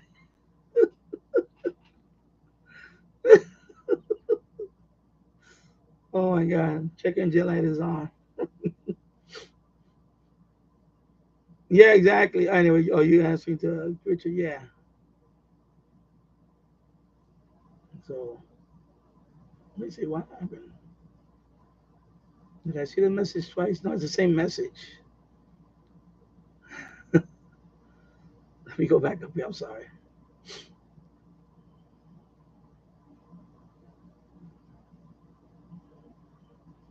Yeah, especially in modern cars, they probably beep like crazy when you. Yeah, I know, but see, he has come close. But my son, because okay, I'm not throwing nobody. I'm not throwing her under the bus, but I grew up without GPS. I could read maps. Ever since I was this tall, I could read maps. I'm very good at geography. I'm very good at reading maps. I'm very good at navigation.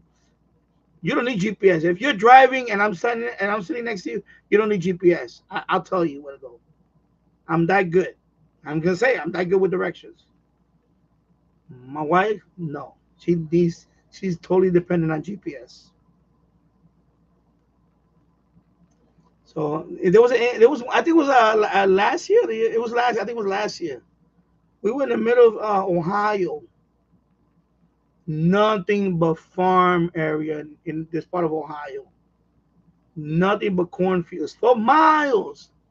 Her tank was down to nothing. And my son is saying, first I told her, I said, because I was telling her, you need to fill up gas. Like I told her like an hour before that, I told her, you're running low on gas. I got it, I got it. I said, listen, you're running low on gas. So then I'm getting a little angry at this point. But then my son chimes in. When we're in the middle of the cornfield, he's like, Mom, you have no gas. So at any time, that car could have stopped. Well, not any time. Usually, when it says empty, when it's almost down to the last, because it's like a digital, the last dot is almost gone. Theoretically, you can drive another 15 to 20 miles. Suppose, I don't know, something like that. Depending on the car, depending on, even after the last pixel is gone, whatever you want to call it. So that's what she was saying. Oh, they really got. I said, do you really want to find out? I said, you know what? I said, once you put it on the GPS, because she's using Waze, nearest gas station now. That's it. And she fights with me over this nonsense. And part of me was hoping that it would just stop working. Part of me was like, I hope we run out of gas. The hell with it. And then I would have just said, you see, I told you so. But we finally made it to a spot where they had gas. And mind you, this is like miles and miles and miles through cornfields, small town. Well, not even a small town. This is all farmland. Not even a town. It's all farmland. And my son is just going on like, we're going to run out of gas. Oh, my God, we're going to be stranded. Finally we got gas. and it was like a station that only had like 2 pumps. My God. Yeah, so I get it. Some people it actually happen to some people.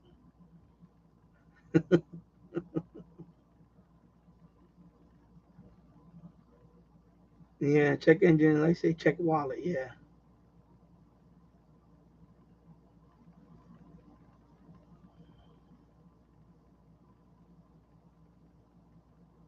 Where we at now? Jim's radio check. I have not once in my life. Oh, you wrote okay. Been on Facebook. No, I've been on Facebook for a long time. I was on Facebook when it first launched. I have quite a few accounts on Facebook because I used to be on Facebook. I think I first joined it. Man, it was like 2007. 2000.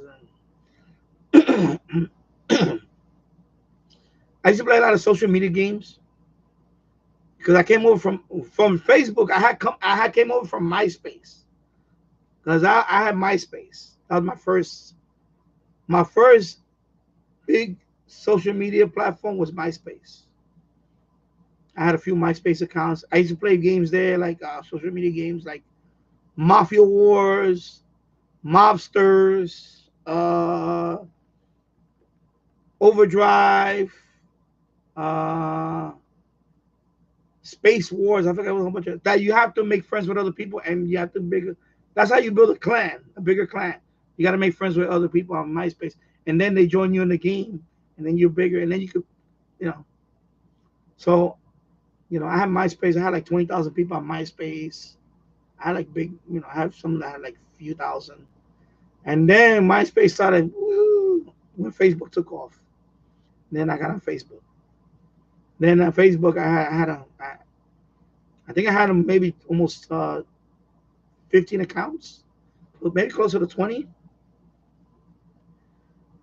And yeah, some of them I maxed out at 5,000. Because Facebook, they had a limitation on personal. I don't know if it's still on, but I know Facebook, for personal Facebook, the limit is 5,000 friends. That's it. So my first account, I capped out at 5,000. Then I had another account, I went at 5,000. Not like page, I'm talking about a personal page. When you make a Facebook personal page. And for a couple of years, Facebook, it was just for games. I didn't do nothing. And I still have those accounts, but they're not, I don't go in there anymore. Once in a while, I'll go in there and check to see if I know people from those games for years. But I don't cross them with my YouTube. When I started YouTube, those people, I don't want them here because they're nuts. They're nuts. When I talk about game drama, yeah, game drama. If one of them comes out here, how dare you call me nuts? Hey, bring it on. But I don't mix the two. Like none of them know that I have YouTube, because I wouldn't want them because I have stalkers too. That's another thing. When you do gaming, and you get stalkers. You get stalkers. And I had one or two of them that really, really. That's why another reason why I don't want it, because then it'll get back to the stalker.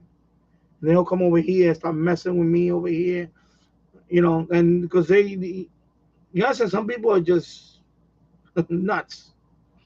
They need really mental health. So anyway, I don't dabble in that world. I don't do gaming. I still have a couple of gaming accounts, but I don't really. A couple of them, I go in there, say hello to people, and they say, "How you doing?" I say, "I'm okay," and then see you again. See you soon. And sometimes I don't go back for weeks or months. Yeah. So yeah, Facebook, and then Facebook now is just. But I have Facebook just for that, just to bring a few people over here. You know, like Jules has a Facebook group, and it's very popular. His Facebook group is I don't know how many thousands he has now. I think he was at 4,000. So Facebook groups and that's a private group. Now every once in a while in a private group you're gonna have a knucklehead in there, but they kick them out. So Facebook is just well, you make a Facebook. If you're gonna join groups, I only go on groups that I know they moderate the group. I have Facebook. I'm okay with it. It's just I go on groups that I know they're moderated. I joined groups that it was out of control. I left. I said, no, I'm not gonna be part of this group. These people are crazy in here. Too much nonsense, and nobody's moderating the thing. But my group, I don't play that in my group. You put something stupid in my group, you're gone. That's it. I don't care. I don't care who you are. You'll be not only you get kicked out, I will report you. I'll make you lose your account if I have to. You come on my group and you start throwing no, you're gone, and I'll go after you. I'll make sure you get reported. And I know his group is like that. They police the group very well, and that's, for a while I didn't post on his group because there was a few knuckleheads that was still in there, but I think they got rid of them. There's a couple of knuckleheads in there that will post stupid stuff every so often, like go after certain people in there. But that's not the case now. Yeah. So Facebook is what you make it. If you go on good groups, then you're fine. If you go on groups that they don't really police themselves, then you're not gonna like it. Same thing with Reddit. I have Reddit account. I heard bad things about Reddit, but no, I have my own Reddit groups, and I don't play that in my group. If I see somebody post something stupid on Reddit on my group, they're gone. That's it. They're gone. I'm not even gonna. No, I don't care what your explanation is. You're gone. That's it. Because I got to do it for. It's same thing with the chat right now. I got to do subscribers only because I don't want people to come in here disrupting the chat. So this is what I got to do even on YouTube. So it's what you make of it. Same thing with X. I got X account, Twitter. For a while I didn't use it. I use it now when I post here. I post on Twitter just to let people know, hey, I'm.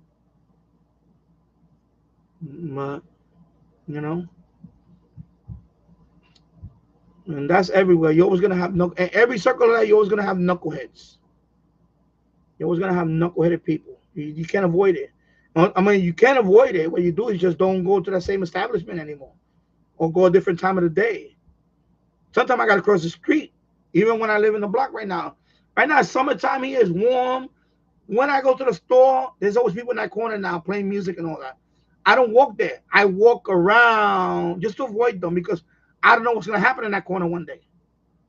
Somebody might come by and handle their business with these people. I don't want to be a part of that. I walk around it. Do I take a few more steps? Yeah. But you know what? I'm avoiding that.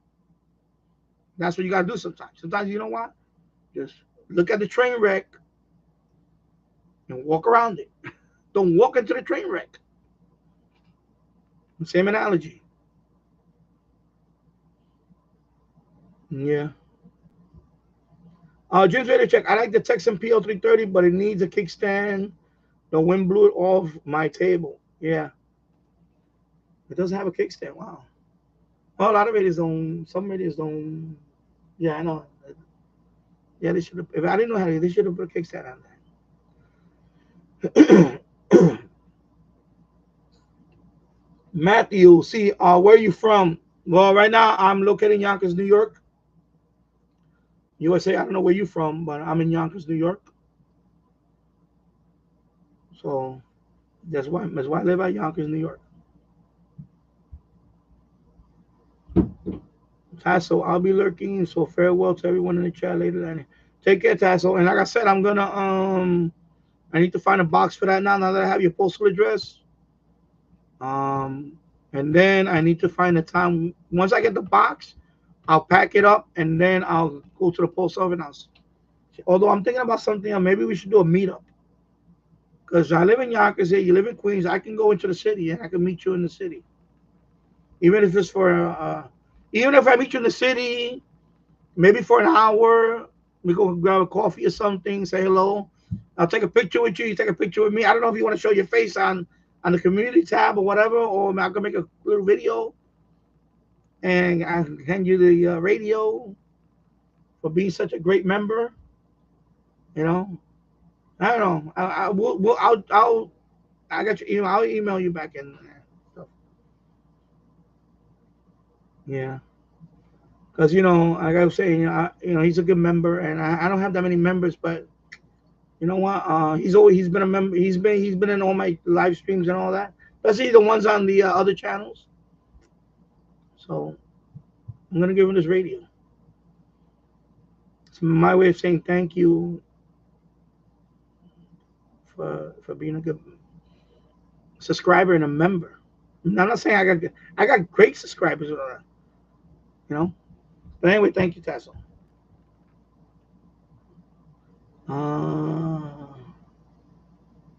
Let me see.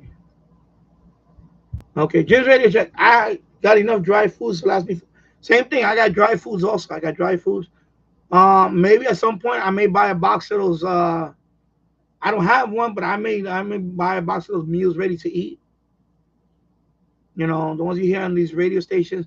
Because I was in the military, so I know MREs. They're pretty good, and those last for years. Like I said, you never know. Anything can happen. Even up here in New York, we had Sandy, Hurricane Sandy. It was tropical storm. No, it was a hurricane when it came up. It was still a Category 1. When Sandy hit up, it was still a Category 1 or 2, and it did some damage in Queens and Long Island. I mean, in Staten Island. Up here, Sandy, nothing happened up here. Sandy, it was just rain, and nothing major up here. But the one that we had the power outage, that was a tropical storm Isaias. The high winds actually knocked down the power lines, and that's why we lost power. It was because of the high winds. So that can happen anywhere. Can happen anywhere. Jim's Radio. I still use a mask when I go shopping. Lately, I'm gonna have to rethink that too, because lately, my wife and I and my son, we haven't been wearing masks, but I noticed my son's been coughing lately. But I noticed a lot of people just right in your face. Like, you look at them like, dude, can you cover your mouth at least? And can you not point it toward me? Can you at least have the awareness that, hey, somebody's right here. You might want to cough this way. Like, some people just, but that's, yeah. Coughing, I'm in the store. Yeah, I feel I'm same thing, Jim. Same thing. My wife's been saying, she says the same thing. My wife has no filter, and she says it to their face. Like, do you mind? And I'm like, damn, I'm gonna get into an argument with these people.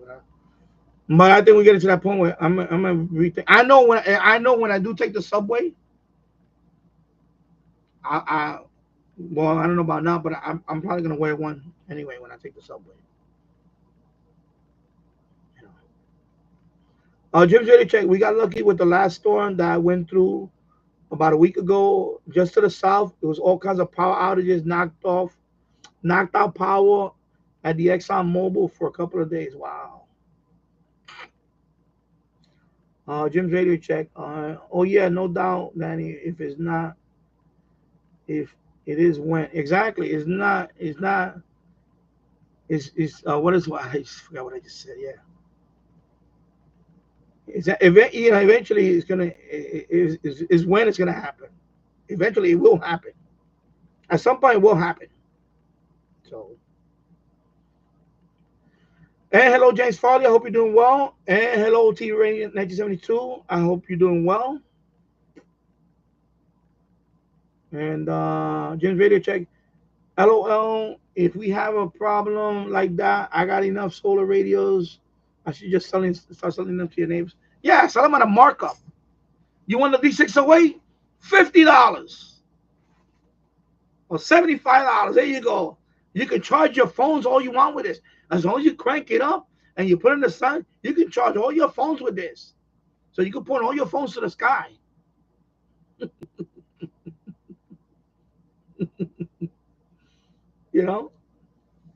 Maybe I should get a couple of them and keep them and stockpile. So when I have power, I'll be out there with the emergency radio, $100. Transistor radio, $35. You want one? You can listen to the news right now. You want one? Why did I have to change my voice like that? Oh my God. Bad Danny.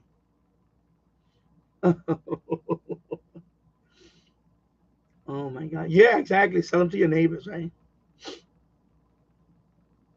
And then usually the news, like the local news, they are like a day later, son, and they'll make a special report or some. You need a solar powered radio, and then they'll talk to amateur radio operator. They'll talk to somebody that is also used. We have a local amateur radio operator. Like they're so out of touch. I just saw one the other day. There was an article about it because of the I guess Texas. You know, they had the flooding and all that. So I saw it was one of the news stations that had a local report on that. You need a weather radio, an emergency radio. Oh, you see the local amateur radio club, they volunteer because they're the lifeline. I thought, oh, shut up. Like, if you don't know this by now, you're living under a rock. Seriously. You know? Living under a rock. Yeah, exactly, Jim. That's what I put a sign. You want your phone charged? $5. You leave it right there, charge you $5. Oh, you have the generator, right? You got the generator, right? You put a USB hub on there. You want your phone charged? $5.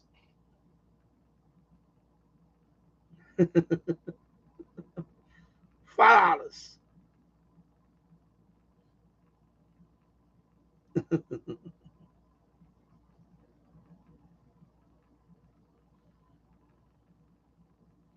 James Ritter, I think the next time if I buy a radio and they send it to me with no box, and I just slap a label on the original box, I'm going to send it back. Yeah. Richard California, the worst thing now is that local radio stations in my area run satellite programs most of the time. So if something happens overnight, you can't get any local any. Yeah, I know with television. But that's why it goes back to radio, you know, because I know, yeah, pretty much it's pretty much the same thing here, even with the. But I think no, even the local TV channels, they will come out and I think the ones here, yeah, they will still, but not as fast as radio. You know, usually radio, you get the news first. You get the news first. If you have no internet service, because usually now internet service is first sometimes. But if you have no internet service, then radio. And then television. Television is usually the last. Television is usually the last one to announce that something happened. Usually.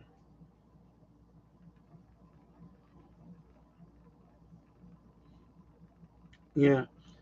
Jim's radio check. Sometimes if your car don't shift right and it turns the check engine light on, that's what's happening to me. Okay. Yeah, I know. Also, I saw a commercial on it. It was no, that was a YouTube video. Somebody posted that when she gets a check engine light, sometimes it's nothing. Sometimes it's something like. So he said, you get that there's a dongle that you put in there, and you could actually shut that thing off, and it turns it off. But they said that it's not recommended to do that because it might actually be a problem. It's like a dongle you put in there. It looks like a little parallel port type connector. It has a couple of pins. You put that thing in there, and what it does, it downloads the. I know what it is. It's because we use that for the subway cars. We have subway. It's a laptop, but we have a touchscreen now that we do, and it tells you literally all the stuff that's going on. That's if something's not working properly, it tells you right there. Now on the subway car, when I used to do the maintenance, it's called the maintenance screen. And you open it up, and you gotta. It's a special key. You gotta open it. It's basically an Allen wrench. When I call it a special key, it's an Allen wrench. And you turn on. You put the Allen wrench. You turn it on, and it enables the maintenance mode of the subway car. and it tells you all the stuff that hit the history of the. It has a log. It tells you all the malfunction, everything, any issues, what needs to be checked, and right there, boom, boom. Okay, this door malfunctioned a few times yesterday, so we got to check on that door. So there's a module you check out. It's so that thing's the same thing. You put that in, it downloads all the data from the car, and it tells you if there's something wrong with the car. Like, don't go to a mechanic. Just use that dongle first. It's probably something you can do yourself. So you're right, Richard. Check engine light, say check wallet. Exactly. I don't have that. I should get that, but but the person that my wife takes it to, the mechanic, he's pretty good. He actually, he doesn't, he's pretty good. But no, the thing it is, thank God my wife is pretty good with with cars. She's not like, how some people just gas and go. No, she always takes the periodic, periodic maintenance, like of course, your regular maintenance on it, your oil change, those type of things. Rotate the tires, all that stuff. We do all that. We have a Honda that's over almost 15 years now, and it still runs pretty good. Knock on wood. We had a van that we just donated, Honda Odyssey from 2002. That one went over 210,000 miles, and we finally donated that one. 210,000 miles, and we donated it. We said, you know what? We're gonna get a new van soon, a minivan. So we'll just donate this one, because it was eventually we were going to drop some money on it. But I said, you know what? And I said, listen, this vehicle got 200,000 miles. We're going to spend another whatever on the radiator and all that. I said, no, you know what? Just donate it. It gave us good service. We went to Florida, went in a couple of times. We went to Niagara Falls with that van a couple of times. It paid for itself in terms of a lot of stuff. We bought it from our neighbor for years ago for $3K cash. Yeah, Richard. I'm sorry, James. James Edith. Most of the time, it is an oxygen sensor that causes the light. Exactly, something like so benign, whatever. Yeah. Okay, take care, Richard. I'll have to go. Take care. So take care, Richard. Thank you for stopping by, Richard. And you have a good day.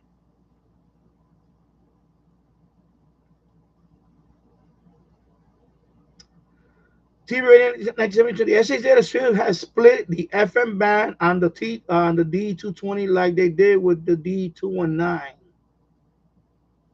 FM2 should be 64 to 87 instead of 64 to 108.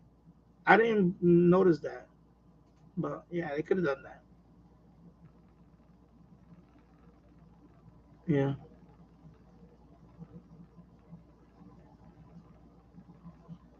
Yeah. Hondas are great vehicles. That's all we had here is Hondas. My wife's first car was a Honda. That one lasted a long time, but unfortunately, that one we got into an accident. So it was no fault of the car. It was just some idiot clipped us from behind, and we spun out and we hit the guardrail, but the car was damaged. Not worth fixing. And then we had a station wagon that was given to her, and that one ran pretty good. But in that one, some dummies came and towed that one. They towed the wrong car, and they towed that car. And we ended up, they paid us for the damage and all that.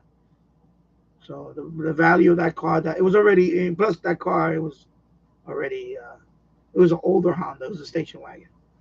I forgot which model. And then, of course, now she has this one on the Civic. This is from 2011. It still runs pretty good. And, of course, the van, the Odyssey that we had in 2002, that one was over 200,000 miles. So they're very good vehicles. Toyotas are very good, too. Toyotas are very good. You know, I can't say that about American cars, but definitely Japanese vehicles. Yeah. Just ready to check. We had. I'm gonna say had because I know it probably meant spelled. But when you do it on the phone, sometimes it's spell check is on. And let's say we had over 30 tornadoes in the Chicago area a week ago. A week ago in one night. Yeah, one night. Wow. Yeah, you want to charge your phone $5. You just put your solar generator out there, or put the little radio out there. Do a demonstration. Have a table. Do a demonstration. I said, well, all you guys are pointing at the sky, hoping for a signal to drop. I can make it come true. James, ready to check what you were talking about yesterday with that clicking noise in the back of the news. No, 1010 wins years ago. You know, like some stations have what they call the pip. Like the most famous one in is the Cuban one, right?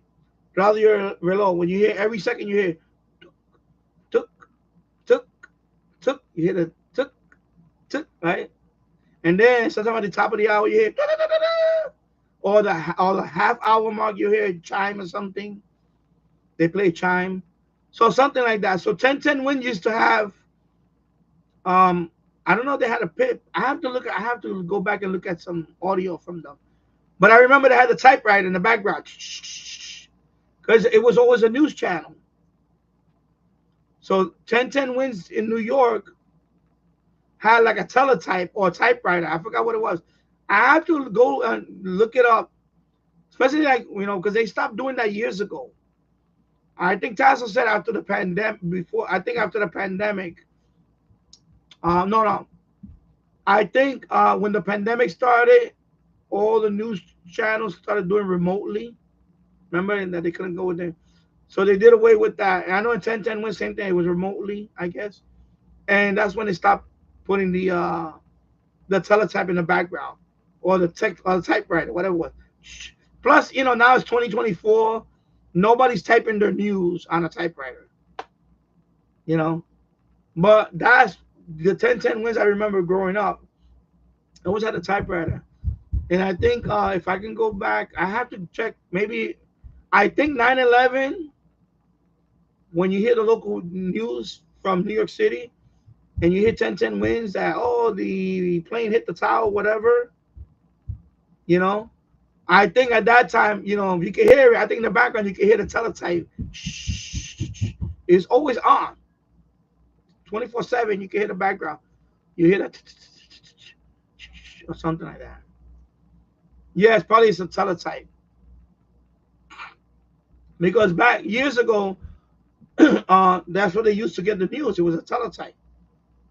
They had a teletype machine, and you get the news to the, you know, print it out, and then you see the news article or press release. Press release. Because I worked for financial back in 94, 95. I worked for Business Wire.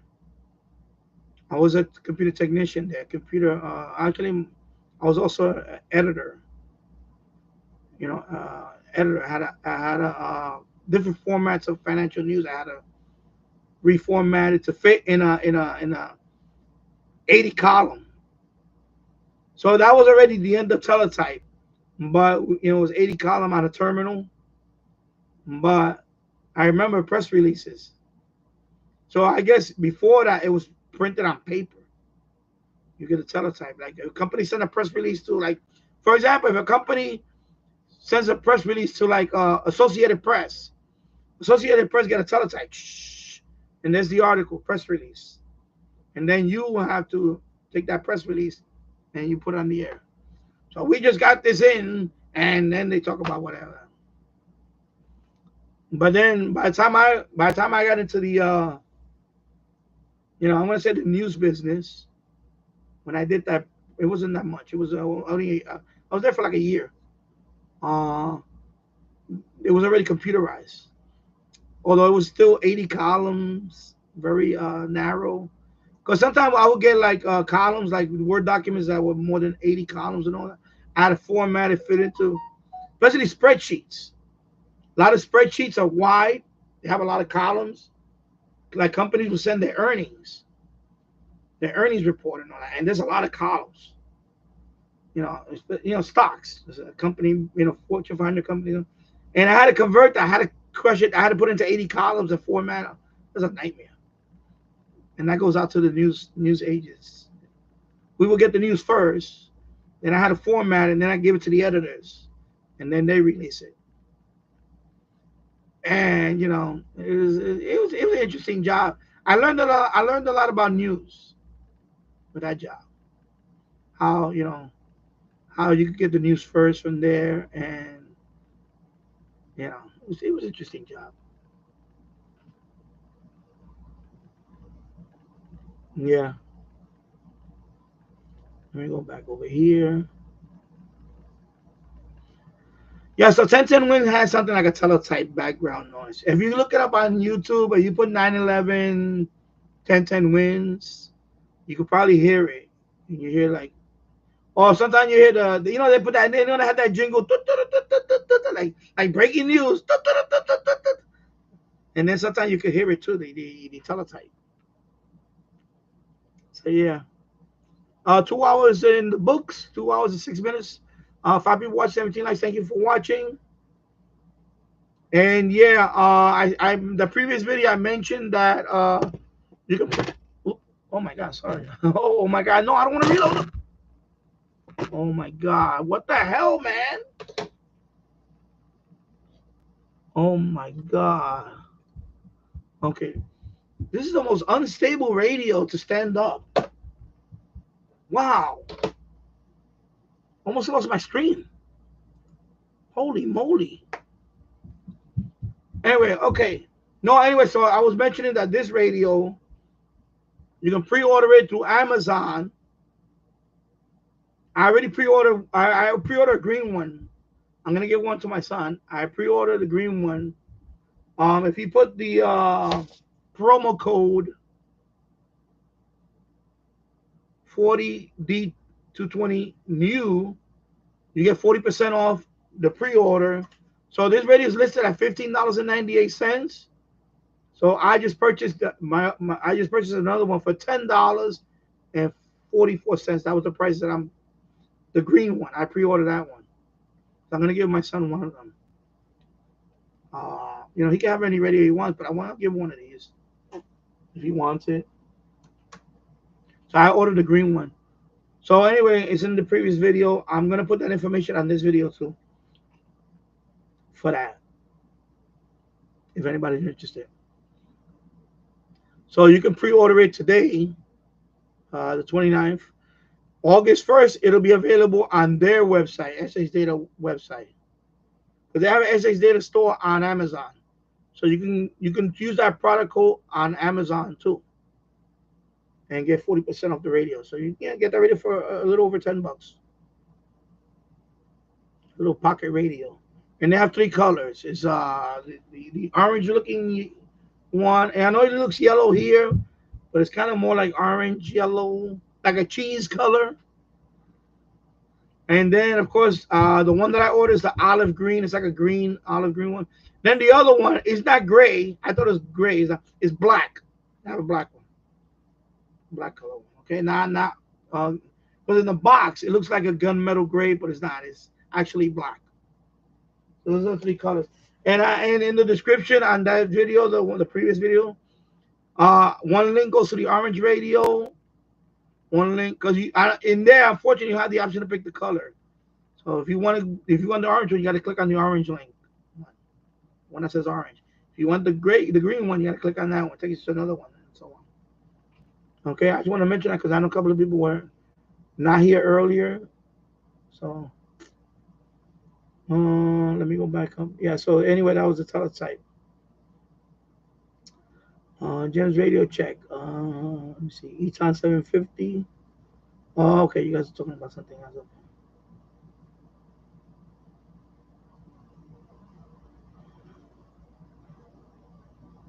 Yeah, Jim Vader, yeah, it tells you the engine code, and then you can look up the engine code, and then it's something that you could probably do yourself, and you don't need to. No, it's the kickstand seems to be good. Of course a smaller kickstand because it's this radio, but it's kickstand. I had it with the kickstand. When I had the video, when I made the video, it was on the kickstand. Kickstand looks fine. You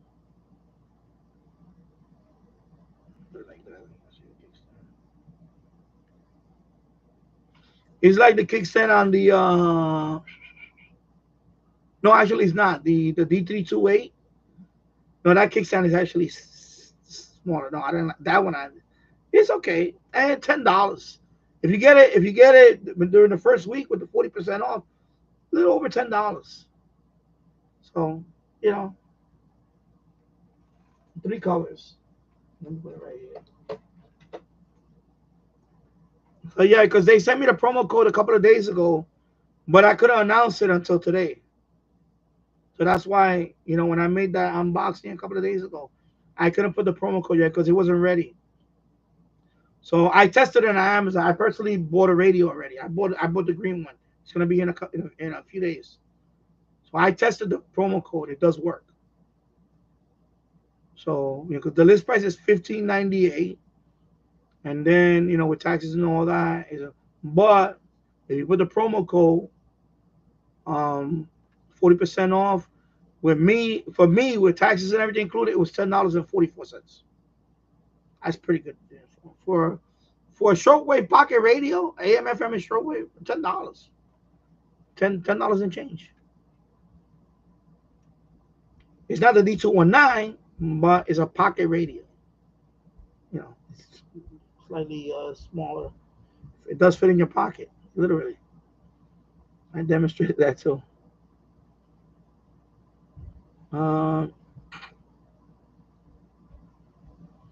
Yeah, Honda's a great car. Yeah.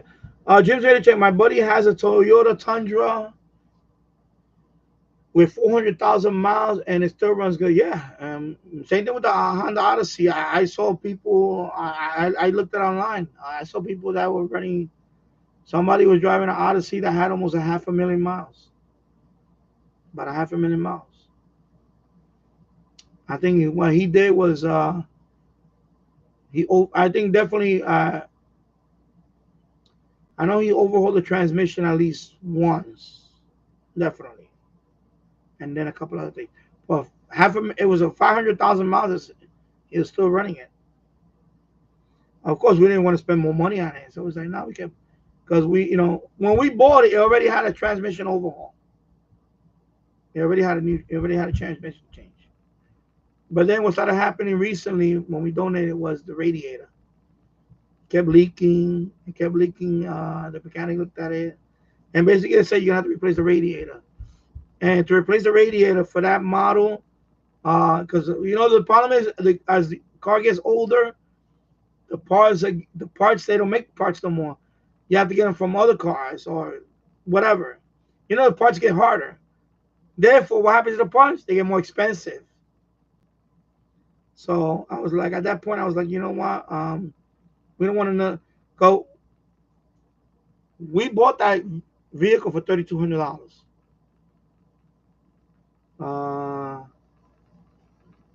9 years ago. 8 years ago, excuse me, 8 years ago. $3,200. So 3,200, right? But then while we put it in to fix here and there, probably dropped another $1,200, maybe $1,400. But that radiator, we were looking at another 1,400 or something with some other. So I was like, at that point, we're gonna be almost dropping almost half the price of what we originally bought that vehicle for. So at that point, it was like, oh, we already dropped this amount of money on it. It gave us this much time left. So you know what? It's time to just donate it. We still have this car, and plus the insurance. So I said, you know what? We just donate. Don't just. And they took it. We donated the car. They came and picked it up. It was the Make-A-Wish. Make-A-Wish. I think it was Make-A-Wish that came and picked it up. And I think what they do with that car is they refurbish it. And if I remember, I think they refurbish it and give it to a family that really needs a vehicle like now. Like they really need a vehicle. Like they take up they really I guess they on their expense they really refurbish the vehicle completely, and they donate it. They give it to some family that really needs it. And I said, you know what? It's a good cause. Give it to somebody that really needs. Let them fix up the vehicle. We get a little tax write-off on it, but it's not going to be a big deal. We don't care about the tax write-off because we do the what do they call that? We do the standard deduction. We don't do the standard one. What is it? I forgot which one. Anyway, I think it's the standard. I forgot which. My tax codes are. Anyway, we do the standard one. There's itemized. Okay, itemized deduction. We don't do itemized. Itemized is we're not gonna get benefit because we don't have our own business. Itemized when you have your own business, you want to deduct every little thing. So we have standard. So we didn't care about the tax write-off. We just donated them so they can have it. So they take that vehicle. What they do is they refurbish the vehicle and they give it to a needy family. It might be for a person, for example, handicapped. They might refurbish it for a wheelchair or something. You know what I'm saying? So I told you, give it to a good cause. You know what? Let them, instead of dropping another $1,000 on it, and get it running for maybe another 100,000 miles. Just give it to this organization. They're gonna refurbish it. Let them spend the money on refurbishing it, and give it to a needy family, or a person, a family, whatever. And it was a good cause. I was like, you know what? So it was a Make-A-Wish Foundation. They came and picked it up. Yeah. Glenn Dessler, do you know if I down excuse me, do you know if I down all the software and I decode trunk comms on SDR1X? I don't do any of that, so I cannot tell you. I don't I'm gonna put it this way. Anything that I need to be decoding, I don't want to know what it is because it's not gonna be interesting to me anyway. So, for example, I know when people talk about, for example, scanner radios, and they say, why don't you get digital? The problem is with digital is even if you can pick up the signal, you can't decode it. And if you're gonna decode it, it's not gonna be nothing interesting. I got analog police I can listen to. A lot of it is not interesting. It's just a lot of disorderly conduct stuff.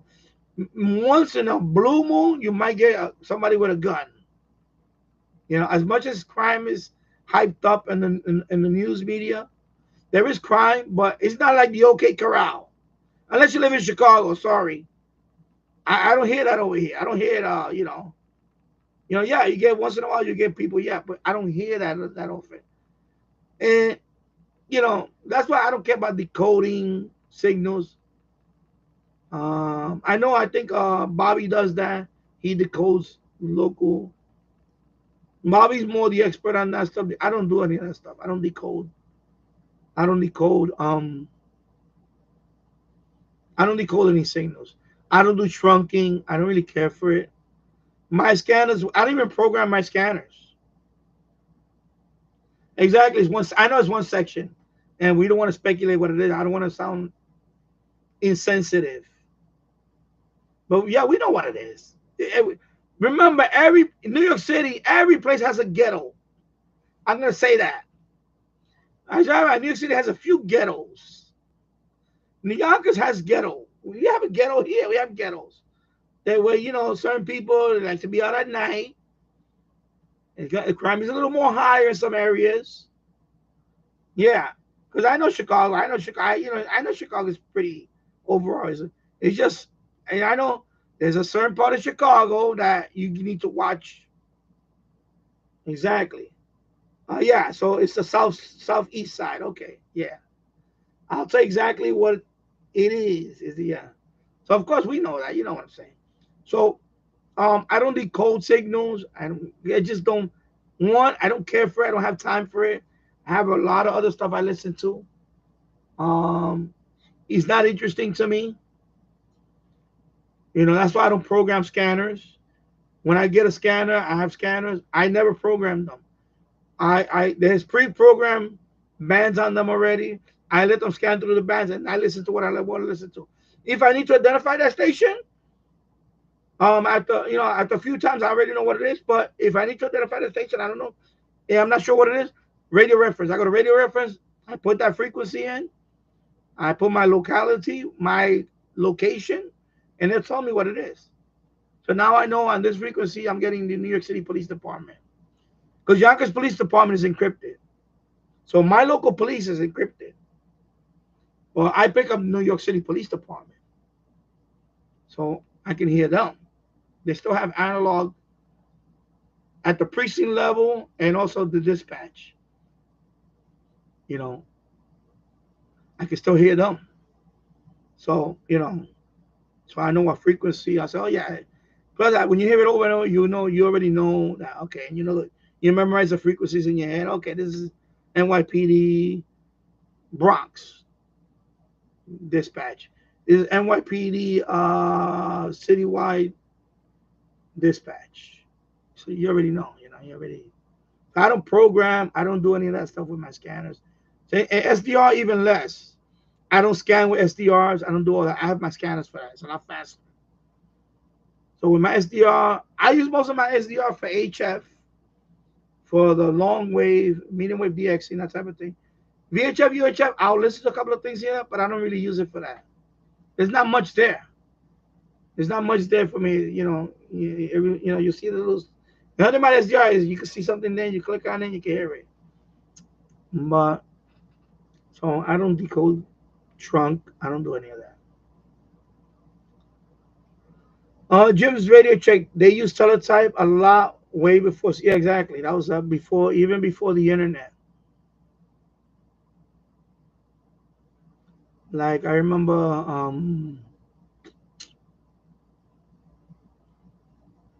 I think the Falcon and the Snowman. I remember that movie. Like embassies and all that communicate with each other and all these things. They have teletype, and some of them were secure lines. Whatever. I know when I was in the Air Force back in 1988, we had a phone. We had a secure phone. It's called Autobahn, something like that. I never used it, but I would read when I would read the documents and all that stuff, and it will always have these numbers below. I guess that's a secure line. If you want to talk to somebody, and they have like secure lines where you can. So in teletype, I guess in those places where they were like that, they send each other stuff through certain lines, maybe satellite, microwave feed or satellite relay satellite, things like that. So yeah, Michael. So the kickstand is okay. It seems to be okay. It doesn't feel flimsy. But yeah, if you do drop it, it will break. It feels like a normal kickstand on any other radio.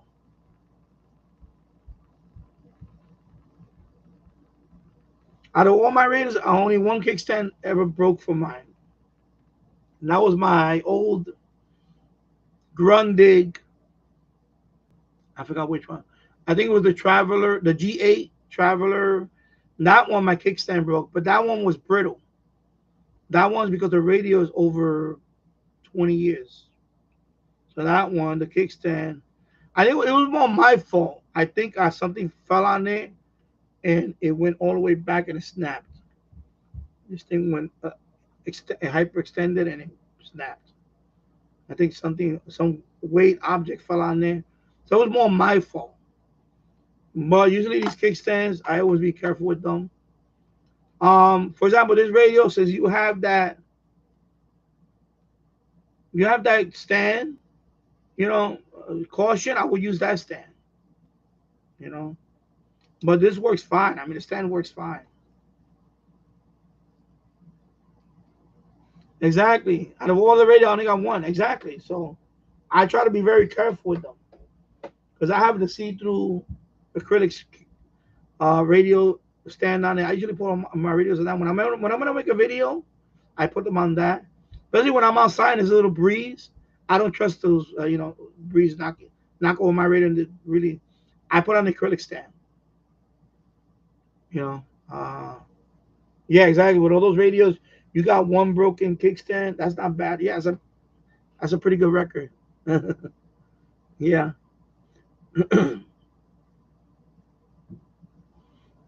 Yeah, the teletype. You heard that online. When I went to the computer museum, when I was in Virginia, I saw one. They had one on display. So I made videos of all that, but I'm gonna upload that on my not retro. Danny's Vintage Computers. I'm editing that right now. That's gonna take up another couple of weeks before I finally upload that video on the Vintage Computer channel. And I went to that museum and I recorded all that.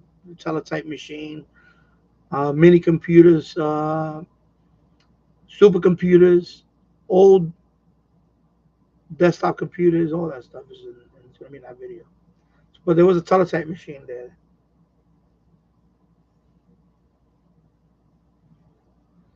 Yeah. Yeah, also I think on TV you're right. So James Radio, you heard that a lot in the 60s. James Radio, I think I recall hearing that on news broadcast. I think NBC News, if I remember. Now that you mention it, it might have been NBC News years ago. Like maybe in the 80s, 70s, I think in the 70s, but maybe even as far as maybe even the 80s. Yeah, like a typewriter type sound on teletype. It might have been, if I remember, it could have been NBC News, not the local news. I think it was the national news, but they would play NBC News. And before they had the, remember how NBC, all the major networks, before they had a morning show, because the morning shows was in the 90s, right? It started coming out with all these morning shows. We're talking about the 70s. The 70s, there was no morning show. There was no Today Show in the morning, no CBS This Morning, Good Morning America. None of that was in the 70s. So it could have been in the 70s. And then maybe the early 80s. Because I don't know when the Today Show started. I don't know what year it started. Because now every network has a morning show, right? But at that time, it was just news. You had the local news, then you had a national news, kind of, and it was no, straight down the middle, of course, and it was just local news. And I think it might be NBC News. One of them had that teletype noise sometimes, if I remember. And I have to look back. I have to look that up too. Yeah.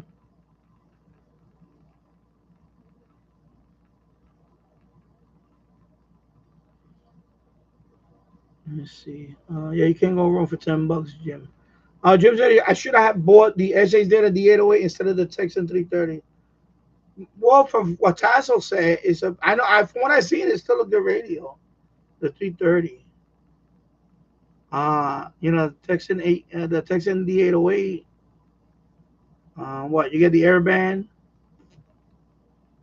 That's where you get the airband. It does have RDS, but I don't know. It's still the 330 is still a great radio. I don't know how to pronounce it. I'm gonna say papier. Forget it. I'm not gonna butcher it. Anyway, papier, whatever. I'm sorry, I can't pronounce your name. I'm still using an old school Drake SPR4 receiver, and it works superb. Nothing to envy today's radio. It needs an alignment. Exactly. I mean, older radios they work very well. I have the Kenwood R2000, although that one the single sideband doesn't work. And now when the RF-attenuated is gone. But that's a great radio. It's very sensitive. And I have the Yaesu FRG 7700. It's a nice radio too, nice shortwave radio. So yeah, so exactly. You can pick up the same signals that radio can pick up the new radio with all the bells and whistles. You can do the same thing on that. You can do the same thing on that exactly. So and Drake's are great receivers. I don't own a Drake. I wish I had a Drake. I know everybody that owns a Drake says they love their Drake shortwave receivers. They're very good receivers. They're top-notch shortwave receivers. Drakes in general.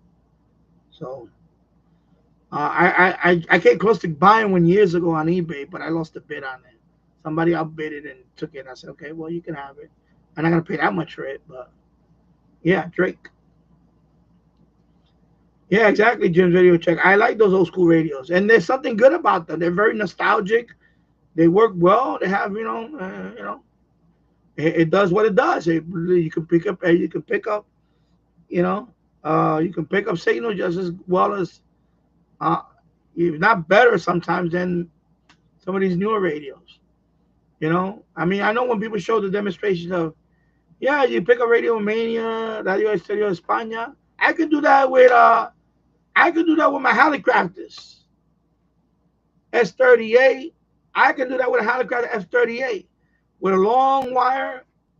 I can pick up the same station you're picking up, except it looks beautiful on the S38, nice and warm and toasty with them tubes. SX25, I can pick up those stations too on my SX25, and it looks beautiful under the hood. I open that hood, I can see those glowing tubes, and it has a warm sound to it. And in the wintertime, my room gets a little warmer, and I don't need to put on the radiator. It warms up the room. So yeah, hey, it still works. I want to rearrange this part of the room. I'm thinking about bringing a couple of those radios down here and just keep it here so I can also listen to that.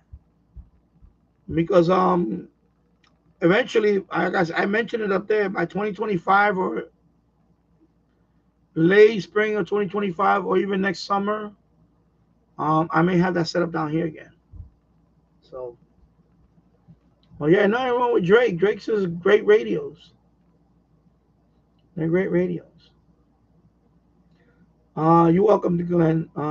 Yeah, so I don't do I don't do decoding at all. I don't do decoding. I don't do weather satellite stuff. I don't do, sometimes I should try that.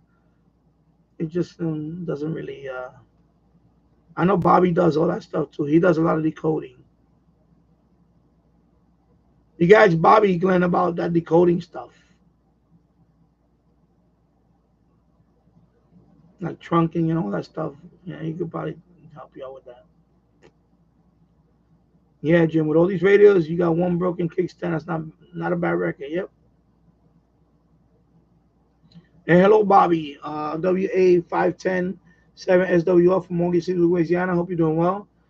Jim's Radio Check. It is a good radio, but the 808 is a little bigger. I can see. Yeah, it is a little bigger. It is. Yeah. And Mary Dix is back. Hope you had a good workout. All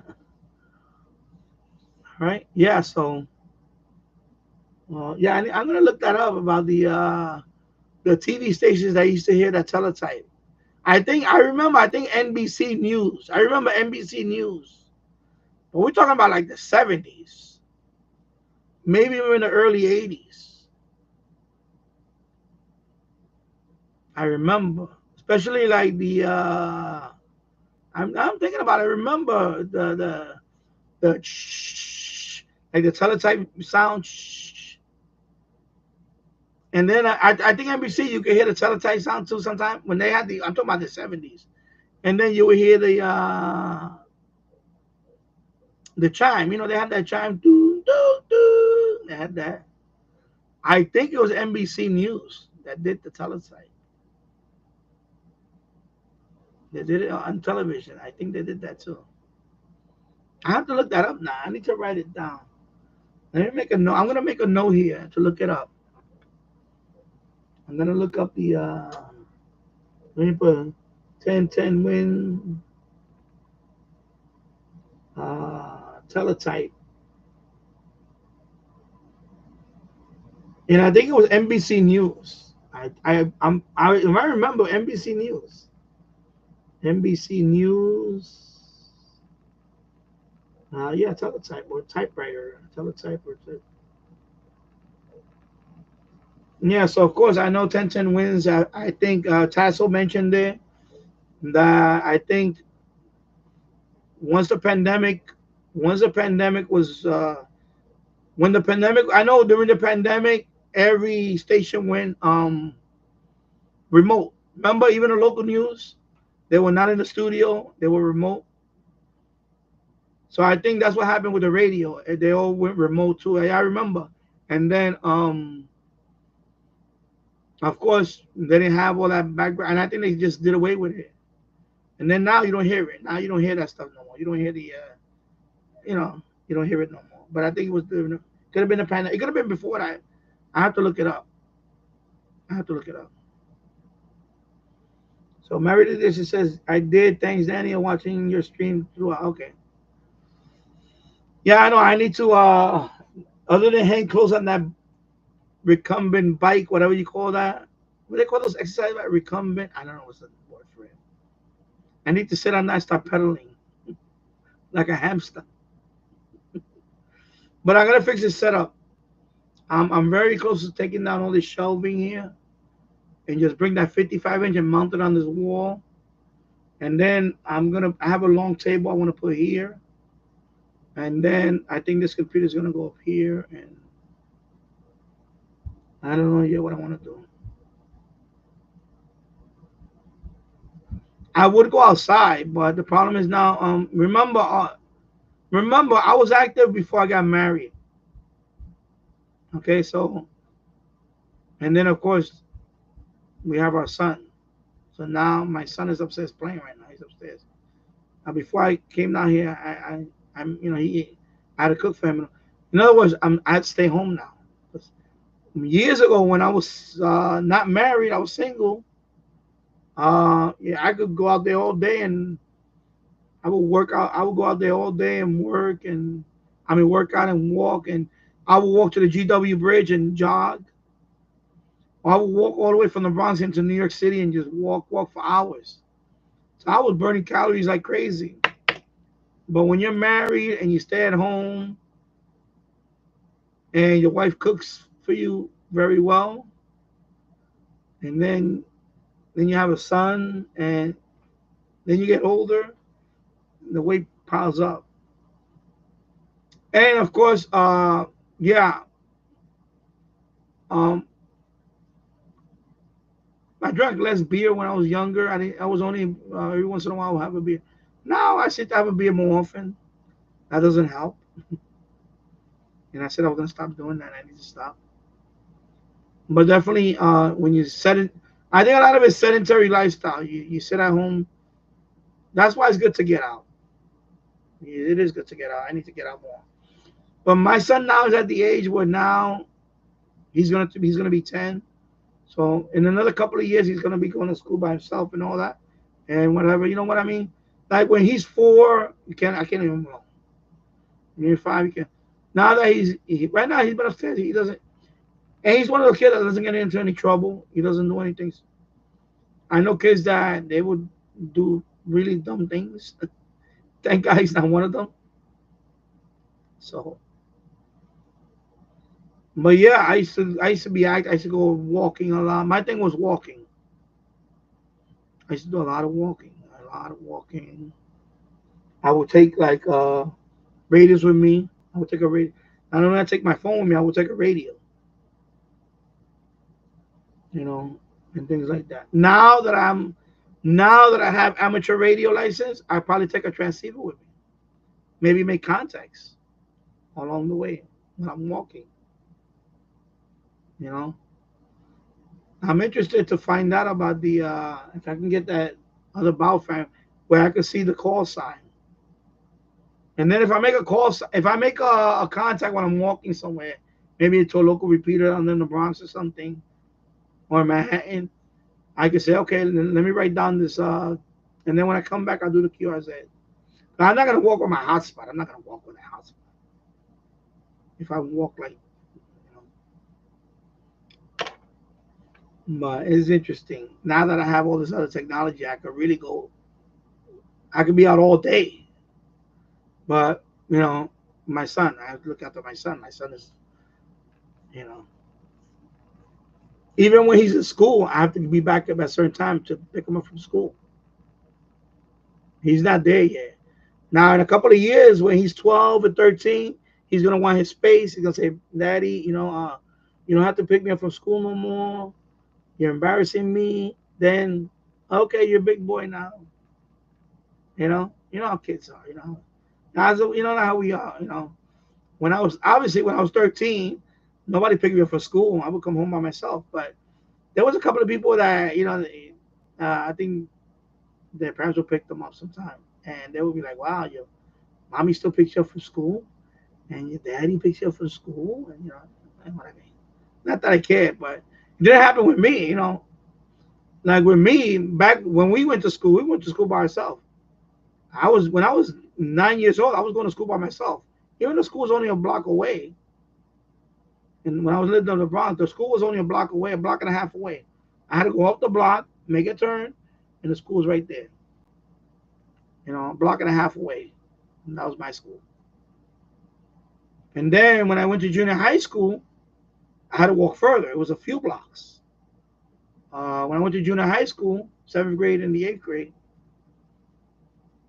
I was around 11 or 12, 11. Yeah, 11, yeah. No, it was 12. Excuse me, 12.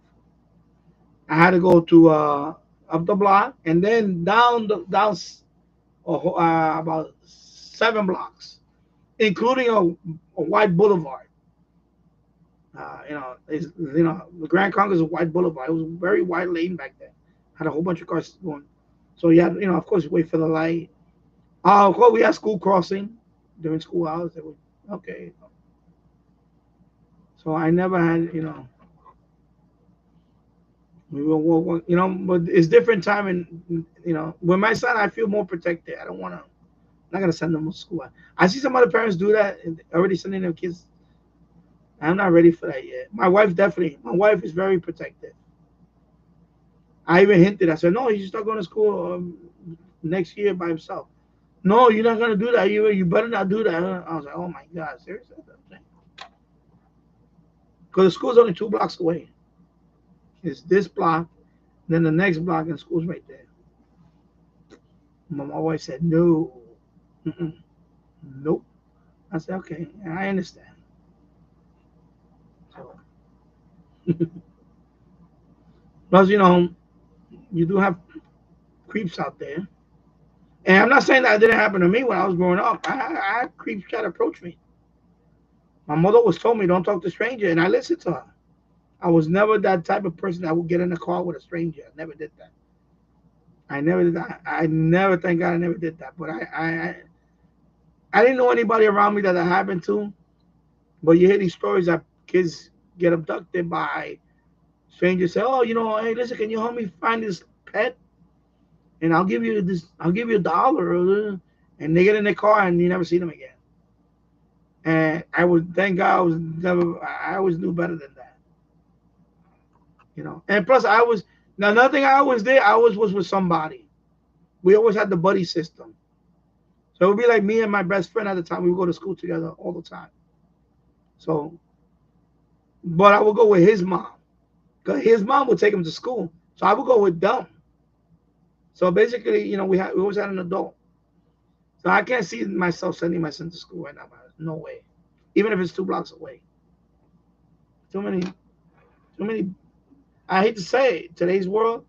Maybe I'm being naive, but I'm not naive, excuse me. I mean, Maybe I'm being too cautious. There's too many creepy people now. Too many creeps. And right now, you can see it on TV. It's too much. Anything goes now. When you look at the Olympic thing, why would you even do that? Put on the spectacle like that. And I'm not against, whatever orientation you want to be, whatever. I don't care. But don't throw it in people's faces. I'm sorry. And yeah, I that too, Jim. I hate that. The whole time back forth thing. I really hate that. James Radio Chat. That's why I'm against not changing the clocks in the fall, because kids are going to be going to school in the dark. Exactly. It's too dangerous these days. Exactly. I don't like that either. Exactly. I agree with you on that. I wish they did away with that. I spoke to a ham last night. Was it last night or the night before? He's from Indiana. So when I told him my local time, he said, "Oh, the local time is the same here." And I'm like, "Indiana's the local time same?" He said, "Yeah, I live in a part of Indiana where we're right at the tip of the Indiana." I was like, "Indiana has the same time zone as us in the East Coast?" He said, "Yeah, I'm at the area of Indiana where there's a sliver part of Indiana that goes right over the Eastern time zone. So we don't have to change our clock." I'm like, "Okay, wow, pretty cool." And he's from Indiana. I spoke to someone. It was last night. Yeah, last night. I made a contact from Indiana on the DMR. So, yeah, Indiana. And I needed that state too. And I think he, let me see if he did. I got to check my QRZ right now because I spoke to a couple of people. I got a couple of new states. Let me see. I have to go to my logbook. Let me see. United States. So I got 34 out of 50 now. It's starting to get green. It's starting to turn all green there. 34 out of 50. So Indiana's not confirmed. Oh, no, Indiana is confirmed. Is Illinois? Wait a minute. Yeah, Illinois is the one that's not confirmed. Yeah, so he confirmed me. Okay, so I got Indiana. And Virginia. I spoke to someone in Virginia. So, yeah, I'm going to get, now with DMR, I know there's a guy from Georgia. He comes on often, so I'll probably get this one. And last night I saw somebody from Pennsylvania and Massachusetts. So, yeah, well, the continental U.S. is going to get conquered sooner than later. The continental U.S. is going to get, but then Alaska and Hawaii are the hard ones, especially Hawaii. Unless somebody comes on DMR Hawaii, I'm not going to get it anytime soon. Maybe when I get the general, when I get the general and I'll do FT8, then I'll probably get Hawaii. Because on 10 meters, I did try to contact someone from Hawaii, and he couldn't hear me, I guess. He picked up my signal on the PSK reporter, but, and then Alaska too. With PSK reporter on 10 meters, they could hear me in Alaska. And then I made that, but I made a contact from Yukon Territory on FT8, which is right next to Alaska. So I know eventually I'm going to get Alaska. But I think Hawaii is the one that's going to be a little tough nut to crack. Maine, I saw someone on DMR the other day from Maine, and I should have spoke to him. So you do get, if you want to get states, go on the DMR and do the DMR. You probably get it. What I do is I click on their name and I look at the radio ID. Yeah, you should have asked them though, because that's a lot of them don't. Some of them don't do QRZ log, but they'll confirm you if you ask. Because a couple of ones that I asked to confirm me, when I went to their page, I noticed they don't do they don't do QRZ log. but one of them went out of his way and he did confirm me. So it doesn't hurt to always ask. I always ask. I always say, I'm gonna put you on my QRZ, and I'll say, and if you could confirm it, that would be great. I would appreciate it. I'll throw, I'll say something like that, and then and I usually get, I don't get like, no, I can't. I don't. They'll say, well, I'll try to confirm you when whenever I can. I say, okay. I never got like turned down. No, you can't. Now some of them said they'll do it and they haven't done it. That happened to me. Like the one from India, a couple of them. I got 2 from India that to this day they haven't confirmed me yet. Because the same thing, they're not using QRZ. But one of them, both of them say, yeah, I'll confirm you when I get to it. So I don't know. So I always ask anyway. I always not ask. I always tell them, I'm gonna add you on my QRZ, and if you can confirm it, that would be great. Thank you. And that's it. That's the extent of how I let them know that, if I need the confirmation. Sometimes they ask me. Like Alfred asked me the other day, yeah, I'm gonna add you on QRZ. Do you need a confirmation? And I told him, no, I already have a confirmation for you, but thank you, Alfred. Thank you, Al. So the second time we spoke, he asked me if I need a confirmation. And I said, no, you already confirmed me last time, so thank you. Oh, he said, okay, thank you, and that's it. Sometimes like he asked me. So sometimes I ask, like with Alfred, when I spoke to him again, I didn't ask him again because I already got his confirmation. I already got that country on that bad. So same thing with Indonesia. Now I got a confirmation from Indonesia. If I speak to someone from Indonesia, I don't even ask for confirmation because I already have it. I'm only I only ask for the people. I only ask for the ones that I really needed, and I'll let them know. I'll say, listen, you confirm it. I appreciate it, and thank you, and you know what I mean. Yeah. So it doesn't hurt to ask. So that's what I did. So I had 3 different states last night. No, 2 of them, and one of them confirmed. The other one hasn't confirmed yet. So Virginia. Let me put it back to. Okay, take care, Jim, and thank you for stopping by. I hope you have a good day. Let me check the local time here. 4:56. Okay. Yeah. So this one was last night, but he hasn't confirmed yet, so I don't know. And this is older one. Connecticut is older. That was FT8. I believe they were FT8. Yeah, they were FT8. Oh no, one of them was a 70 centimeter, not too long. No, they were FT8. So last night I saw Massachusetts. I know I saw one from the night before. I saw somebody from Maine and somebody from Pennsylvania the night before. West Virginia, I haven't seen. I saw someone from Kentucky. But unfortunately, that was the guy that was being rude to everybody, so I wasn't going to speak to him. And then Georgia, I spoke to someone from. I saw someone from Georgia. I should have spoke to him. So I could have filled up a few more if I really if I was really aggressive. But I said no. I'll get them in time. I'll get them in time. So basically, once I pretty much fill up all of this, it's gonna be these 2. These 2 are gonna be they're probably gonna be the ones that are gonna take a while. But yeah, I'm getting there. All right, so that's United States. So DX World, what we have now, 42. It's getting better. 42 out of. Let me go back here and put it right here. 42. Not bad. You see, I'm trying to get a few.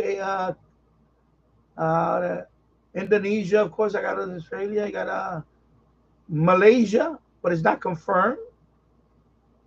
I got the New Zealand. So getting there. I got China. That was a real big one that I really wanted was China. India. Oh yeah, I do have a confirmed from India. Yeah, I got India confirmed. Never mind. Oh yeah, I think. Of course, you got Thailand. Well, I don't know about North Korea. It's ever gonna happen. I know you have a South Korean contact. Okay, I need to zoom in there. I know you have. I seen the South Korean guy. I probably when I see him soon, I'll. And of course, you got all these little countries in here. I don't know. And this is why. Oh, Philippines. There's a couple of Filipinos that come on, so you can probably get the Philippines sooner. Because I see Philippines. I seen a couple of them. And then the other ones are gonna be a challenge. Some of these are gonna be challenging.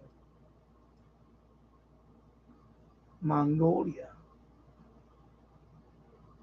Well, you haven't done Japan, but you got FTA, so it's okay. I got Japan FTA. Yeah, see, in Japan I got a few. I have FTA.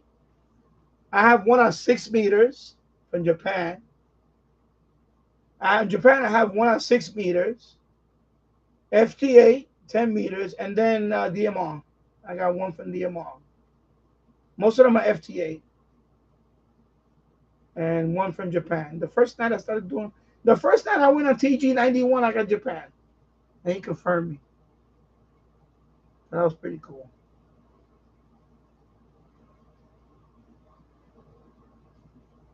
Africa's and then of course South Africa right there. That was DMR.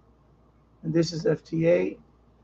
Let me see if I go to the Americas.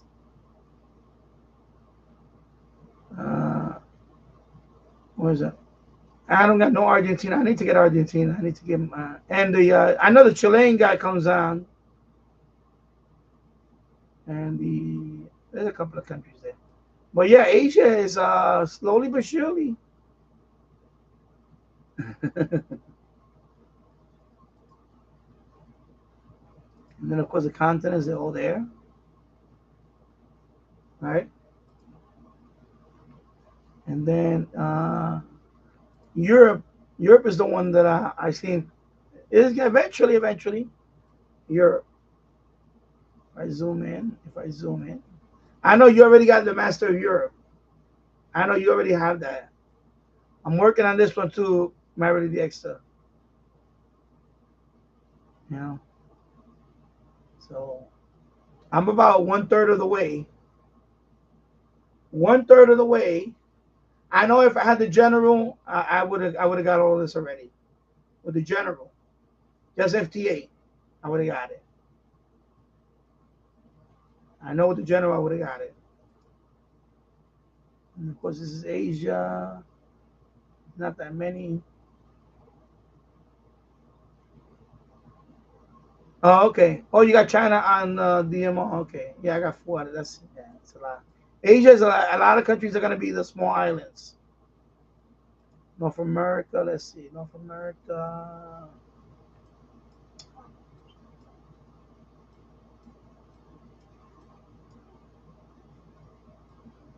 North America.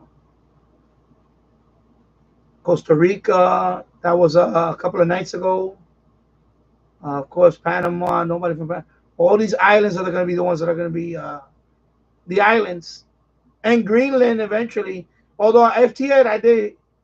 I was trying to get Greenland. I know Greenland. When conditions were good, there was a station on Greenland that I was trying to contact to, but couldn't get them. Not Mexico. Guatemala, Honduras. These I'll get. I'll get these eventually. The islands are a little bit. Cayman Island. FTA. I remember. Dominican Republic. I got a few Dominican. Of course, Virgin Islands.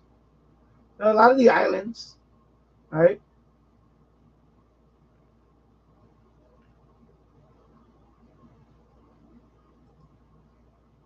Yeah, I'll probably go on tonight too. I've been on every night. It's just that last night I was only on for like a little bit. The night before I was on for like 3 or 4 hours.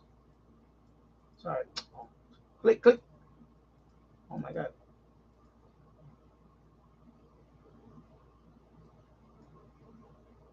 See, I still need a lot. Yeah, I got Brazil. But I haven't been trying South America. These two were recent. Colombia and Venezuela. So, and there you go.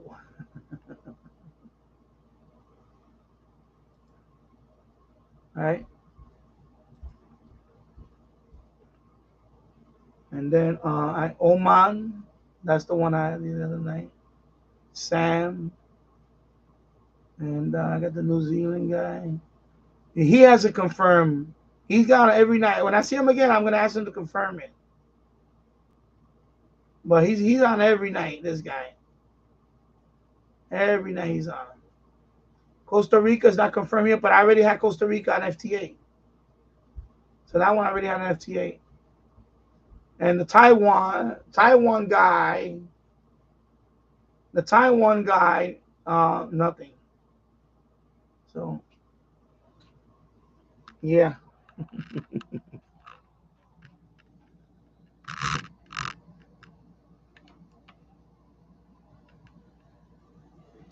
And then what I'll probably do is when I get the other receiver, the transceiver, excuse me, I'll do the C4 FM. I'll be monitoring. So I'll monitor this one and I'll about to be more active on C4 FM. Then I'll monitor this one and then I can. But I'm gonna see how it works with the. I think with the hotspot, you just gotta enable and for the C4 FM, there's no setup on the hotspot. I think you just turn on the C4 FM, and then all you do on the transceiver, you just put the frequency of the hotspot, and that's it. There's no password, nothing. It goes over and it downloads the database and everything. So there's no registration with C4 FM. You just when you first set up the radio, you just put the call sign. You gotta put the coordinates. Or if you have GPS, it does it by itself. And then put the frequency you want to connect to the hotspot, and that's it. On your hotspot, all you have to do is enable the switch. You know how right now we only have DMR on. I guess you just turn on the C4 FM, and that's it. So then what happens is when you're talking on C4 FM, this goes to C4 FM. Like you'll see the screen, it says saying DMR scrolling, it'll say fusion. It'll say fusion. And then you'll see that. And then when you're talking to DMR, it'll go back to DMR. And you see DMR, then you see the call sign. I think that's the way it works. I think it automatically goes back and forth between the two. So I just gotta turn down on that mode. I'll find out when I'll set this up with System Fusion. I think you can have both of them on. It'll monitor both of them. It'll monitor DMR, and then it'll monitor, the System Fusion, it'll just send the signal to wherever it needs to go, and it'll monitor that. So I think you're gonna wind up getting a Yaesu handheld.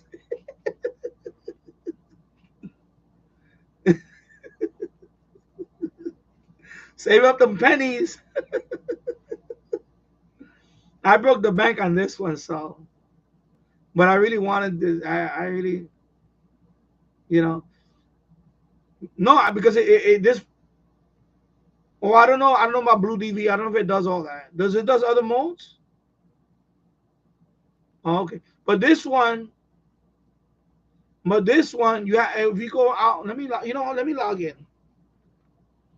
Let me log in. I'll show you the ain't nobody else talking on right now, and I'm at the 3-hour mark, so we could talk a little bit about this. So I just plugged it in. So I'll give it about a minute to boot up, and then I'll log in here. So let me put these while that's booting up. Let me put these radios away over here, so I don't knock them over by accident. Let me put the box over here. What was it? Anyway, leave it there. Let me put these radios over here.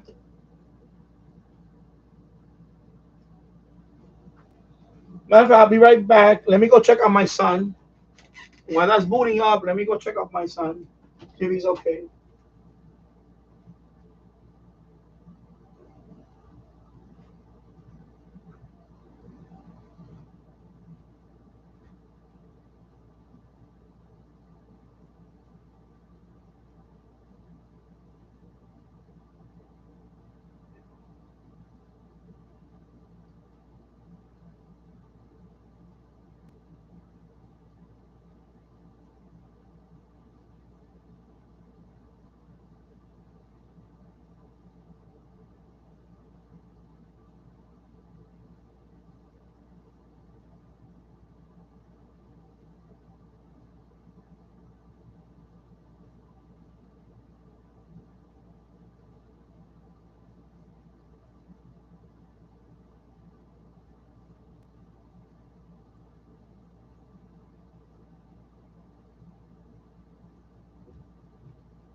All right. I thought my son was taking a nap right now, but he's okay. He's on the computer upstairs playing some game with somebody. He goes online, he plays all these games online. I thought he'd be sleeping right now. He said, "No, I'm not sleeping." I said, "Okay." I thought he'd be taking a nap. So I asked him if he needed anything. He said he's okay. Yeah. So now it's booted up. You see, it says DMR, right? So I'm gonna turn on the switch. So let's do that together. So let me go here first. Let me put in the pi hyphen star. That's how you put.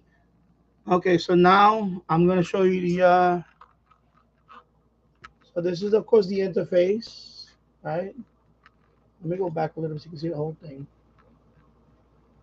Most name pi star. Okay, so I think if you go to the configuration screen, you go to the configuration screen. The radio is not on though. Okay, so I gotta sign into the. Okay, so now I'm gonna go to the configuration screen. So I think all you do is turn this on. YSF mode. All right, take care, Michael. Have a good day. I should be back on tomorrow because I'm another couple of days and I'll be gone for the month.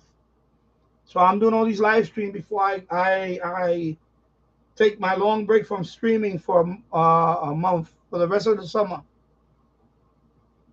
So anyway, so you see, Marriott DX. Oh my God, I'm pulling this thing over here. I don't want this thing to fall. Let me put it over here. As far as I don't want to knock it over. Okay, let me. Oh Jesus. Let me put it right there. I think it's safe right there. So you see, you have all these. Anyway, let me read what you said. Blue TV can monitor multiple digital modes when I use the bow fan. Oh, so you can monitor. Okay, so you can probably use that then. But you might not need to because this one can do all of that too. So, Married the extra. Okay, let me read the other side. Yeah, so you're gonna be on tonight. Yeah, same here. I'll probably be on tonight. Join Malta. Yes, I spoke to them a few times. Okay, so don't tempt me to buy Yesu. And then skip this one over here and says, Married Dexter, I will call myself Danny made me broke radio channel. So I think this one, if you just turn on the switch, YSF, and you apply changes, let me see. Let's go down.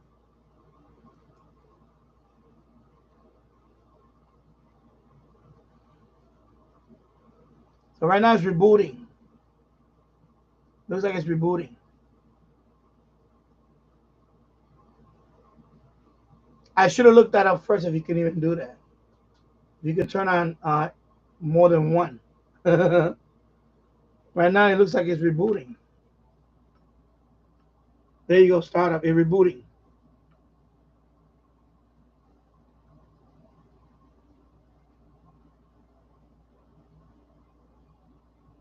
So let's see what happens.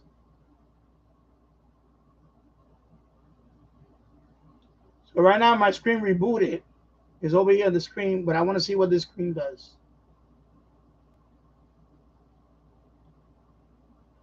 I want to see what this does. Maybe I have to go to the dashboard. So it says DMR, but somebody's talking. Right? DMR, Talk Group 91. Somebody's talking, that's why that came on. So right now, since I don't have the radio yet, I guess when I key up on the radio, I should. So let me see if I go to the dashboard. Let's see what happens. So right now it's on. So this one is on too. So I guess when I get my when I get the Yaesu, on the Yaesu, once I what do you call it? Once I key up on my Yaesu, once I set up my Yaesu and I connect to this frequency, because I have my frequency set to this. This is the hotspot frequency. So, When I connect my Yaesu, you got to put the frequency in of your hotspot, your call sign, and the coordinates, and that's it. Once I key up, I'll be in the activity. Of course, the mode. See, this one says DMR /2. It'll probably be another activity, and it'll probably say YSF, and then I don't think it's gonna be a separate table. I have to check on that. So right now, you're not gonna see any C4 FM because I don't have the radio yet, but I already enabled this. Yeah, I turned that on. So when I get that Yaesu, all I got to do is set it up and I key in. That's it. I think that's the way it's going to work. YSF. Oh, look, right here. YSF Network. Parrot. Oh, it's right here. Look. Marriott DX is right there. So right now it's on Parrot. But I don't have a radio yet, so I can't do anything. So it's on. Right here. Looks like it's on, but it's not obviously not going to see anything now because there is no when I set it up. So right now I'll leave it on, and then when I get the radio in a few days, when I set it up, I'll do that. It should be able to do both. All right. I'll look at some documentation on it in the meanwhile, but I think right now it's because as soon as I turned on the switch. It rebooted, then now it's on. It's enabled. So I think that's it. I think as soon as I get the receiver, then I'll set up on the receiver and that's it. Because you don't have to register. For DMR, you have to set up all this stuff, right? For DMR, for example, let's go to the configuration again.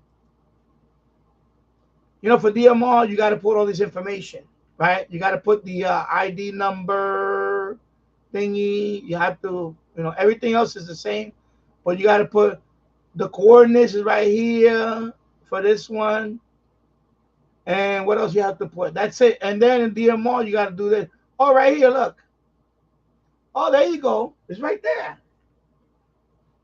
So right now, the startup host is the Parrot. Oh, they have the rooms right here. Oh, yeah, baby. Okay, so I could pick a excuse me.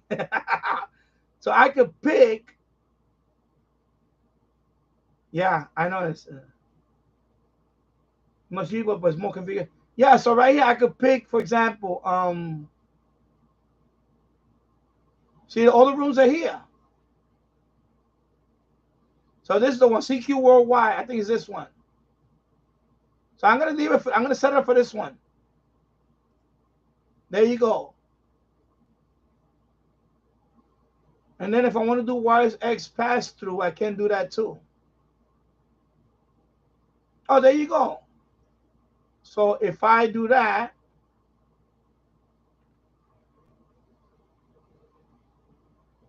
let me apply changes.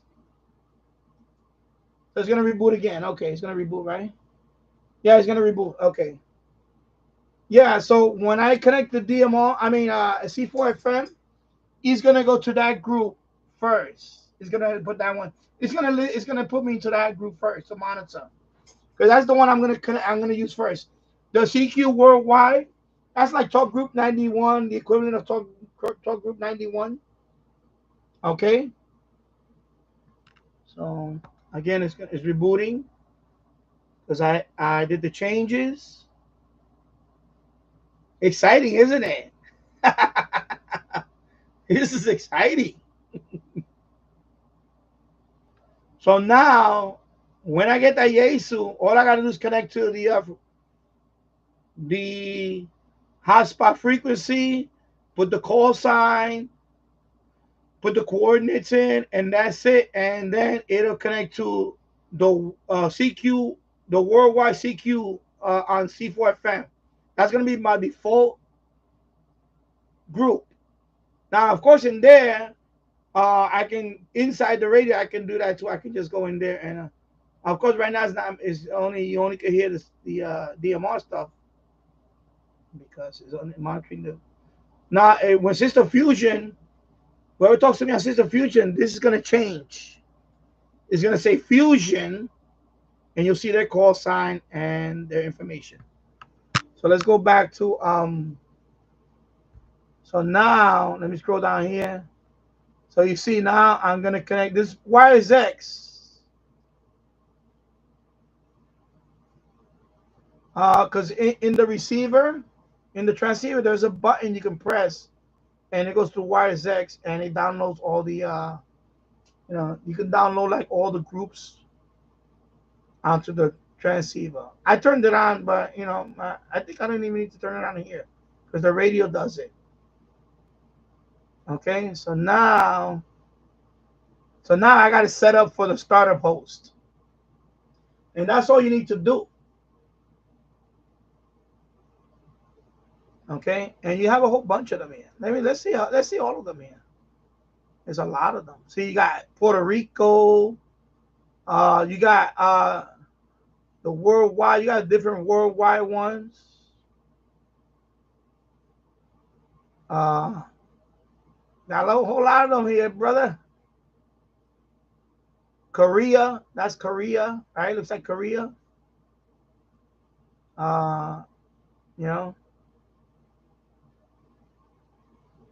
Andalusia. I don't know what that is. That's probably Spanish. Argentina net. So if you go to each of them, you can probably go and speak to somebody in Argentina, and you get right there. You get your country right there. I need that country. But that's okay. Spain. Okay, I know it's Spanish. Okay, cool. So you see, you got all these rooms. There's a lot of them. There you go, brother. I'm just gonna scroll down a little faster. It's a lot. In China.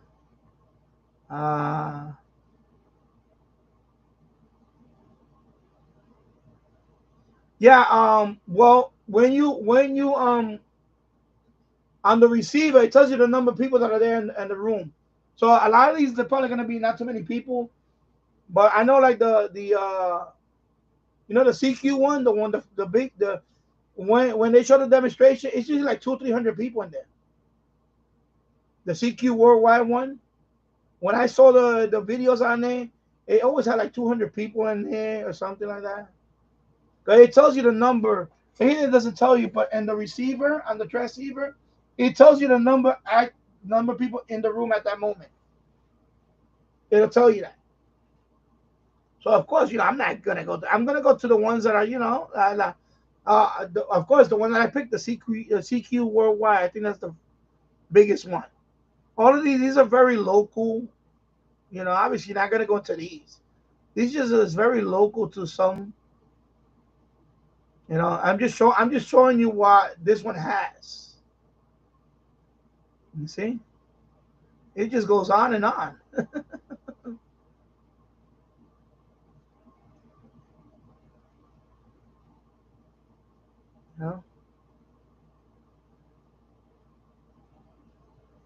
Yeah.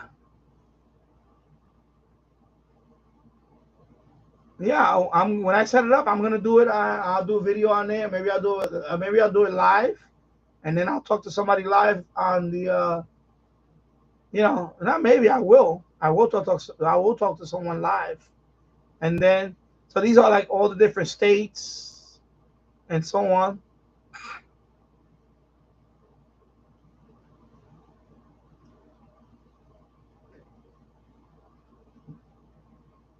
Of course, they even got the.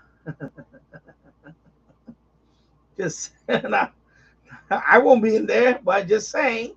For those that want to talk.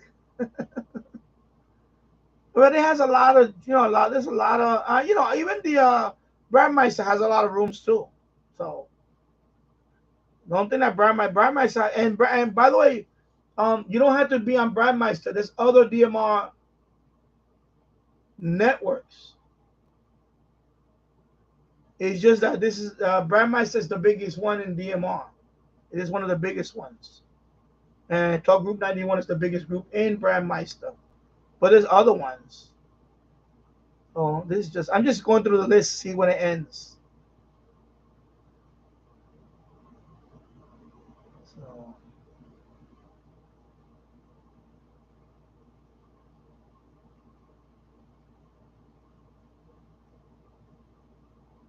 Anyway, you get the picture. I think I'm gonna stop at this point.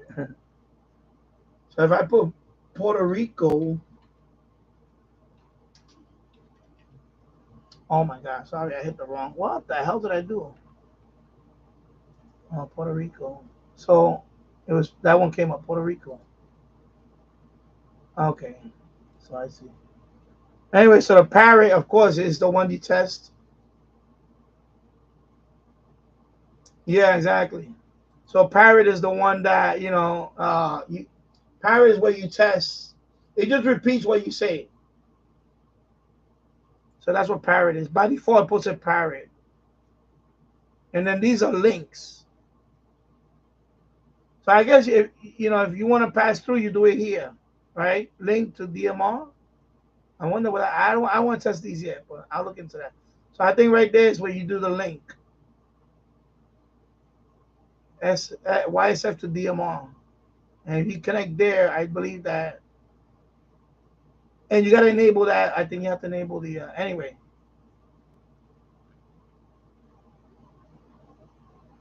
So I picked this one, the CQ World. That's the one I picked. Okay, so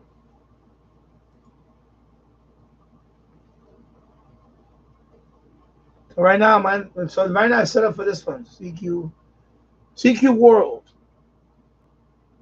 So when I set that up, it'll connect me to there, and then I can start talking to whoever's there.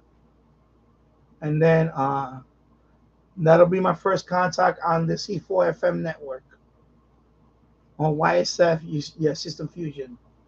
I'll get my first contact on that mode. And then, of course, on QRZ, that's what you put. When you do your contact, instead of DMR, it's going to be C4 FM.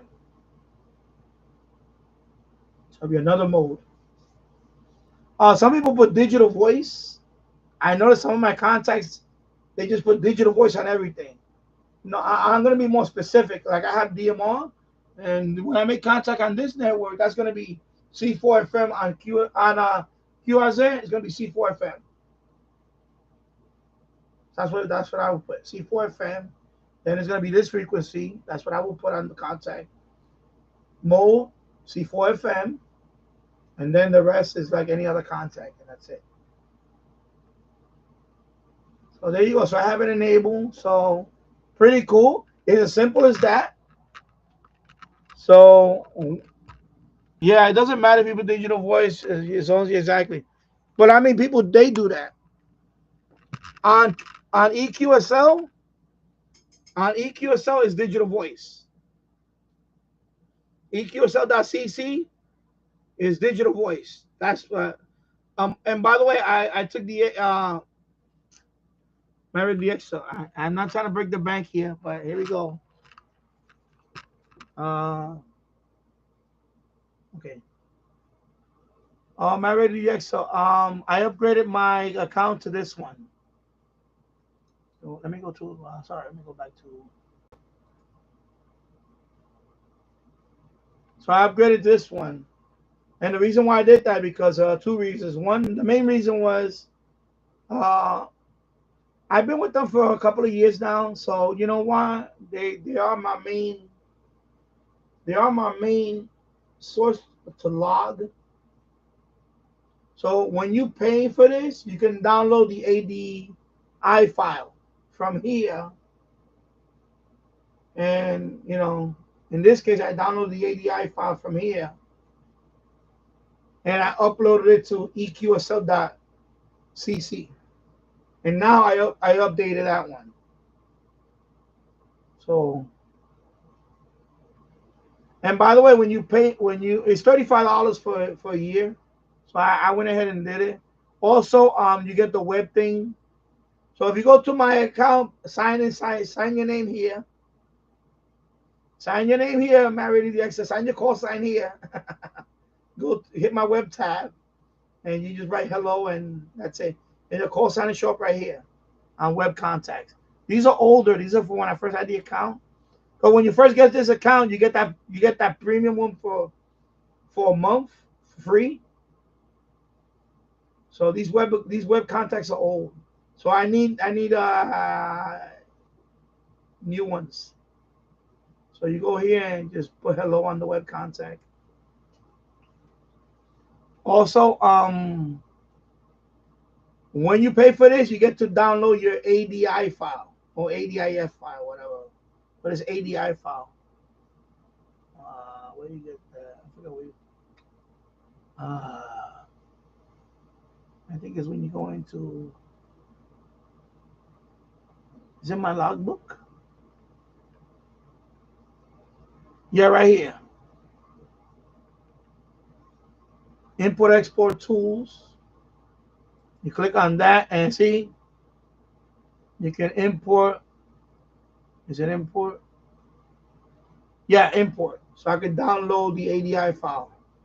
So I downloaded this one and because I use that to update my other ones.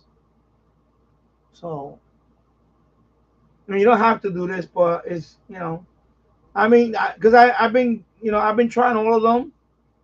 This is the one that I really like. Even Log of the World. I like this one. So of course EQSL is for the EQSL, and they have their own awards. So also here, what I did is I ordered a certificate for the all continents. They're gonna send me a certificate, so I want to get the certificate. It's $19 though, but I ordered a certificate. So that's the thing about this one. When you do this is the $35 a year. If I would have paid more, I could have got a discount there. But I want to try it out for a year, see how it is. It's my way of saying thank you to them because they do make my logging so much easier. I know some people don't use them, and that's fine, but I like them. I like the QRZ for logging. And I have EQSL.cc. That one, I can send EQSL there. That's fine. I like that for that. Log of the World, I have it. I have an account with them. What I'll do is every once in a while, I'll take the ADI from here and upload it to there. That's all I do with that one. But I'm not, I don't monitor that one. I don't mind getting the badges here. And then if I can get an award here that I really want to buy and put on my wall, I go ahead and do that. And of course, EQSL.cc have their own awards.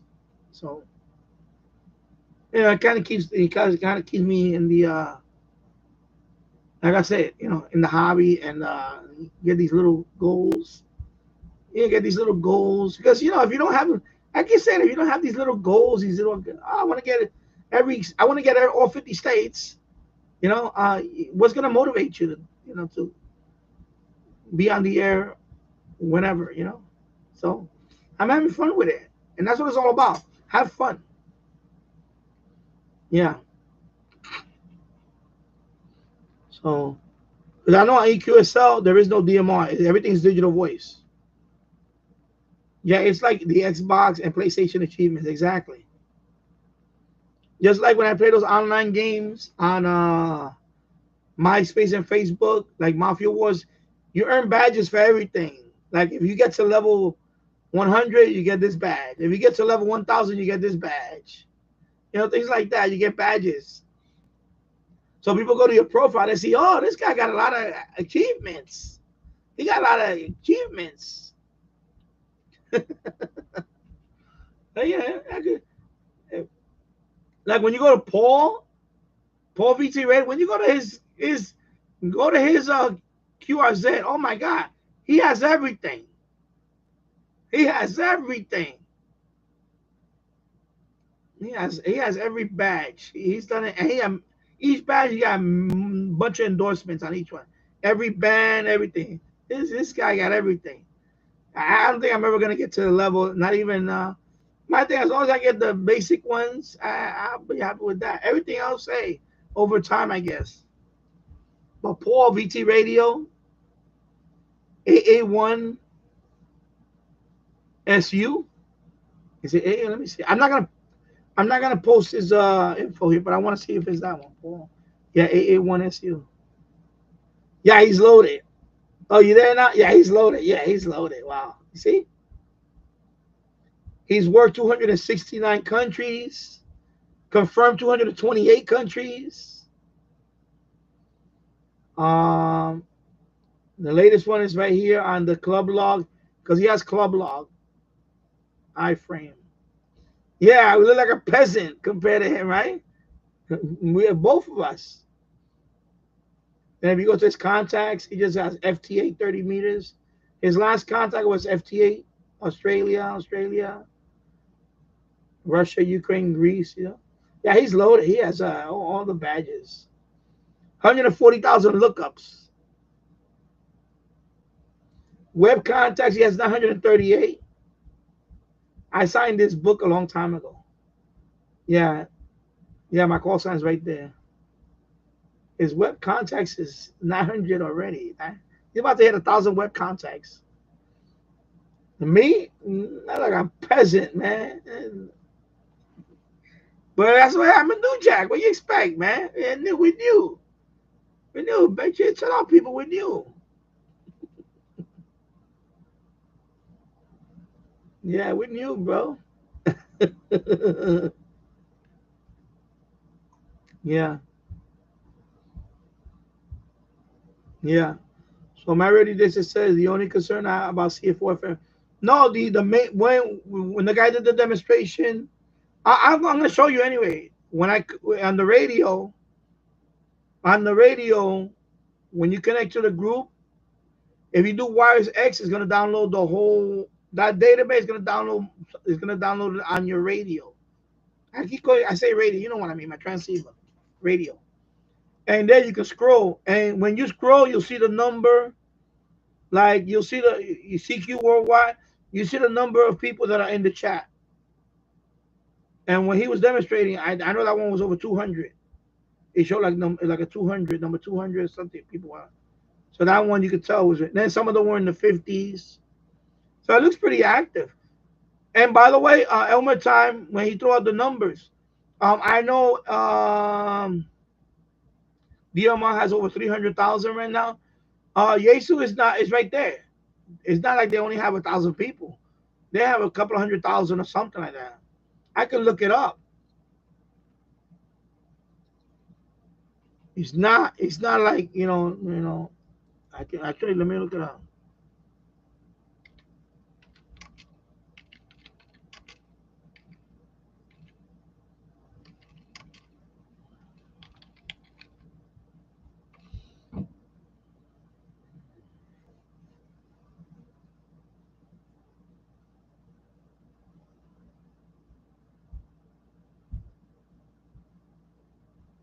Let me see. I think they're talking about more like repeaters. How many? I know his video mentions all that.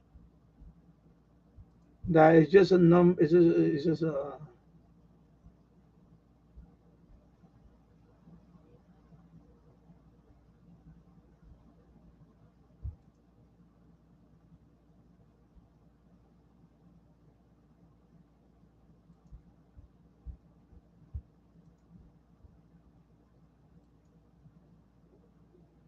So my God, my stomach just growled.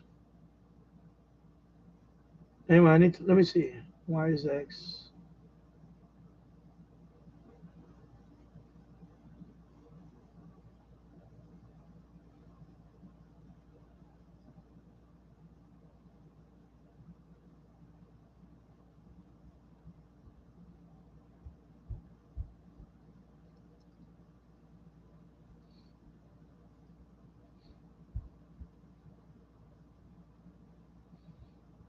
Yeah, I'm looking at it here, but I can't find it. But anyway, the guy when he demonstrated the video is only a year old. I think it was like 200. One of them had like 200 active or something. Anyway, the big one is the worldwide CQ. That's like the equivalent of Talk Group 91 for the DMR Environmental Talk Group 91. And there's other DMR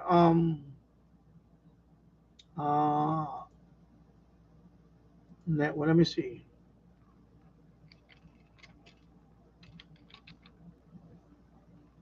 Let me see.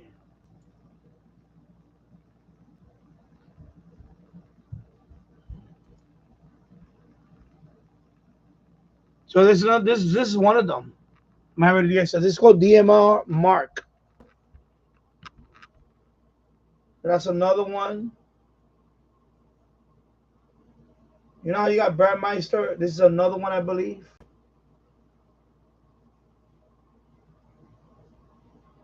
Okay.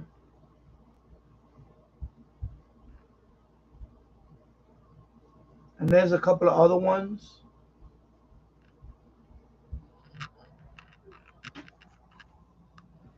Elmatai made a video on all this, and he mentioned some of them.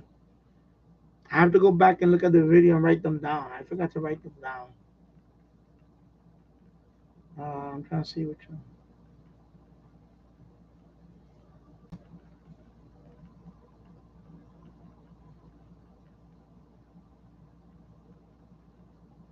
Let me look at this Reddit post.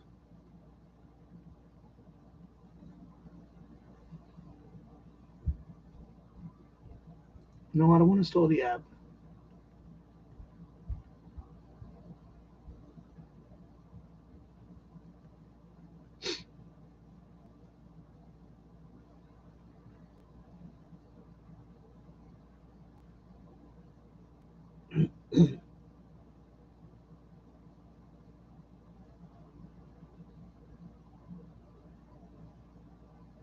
I have to go to his video and see hmm.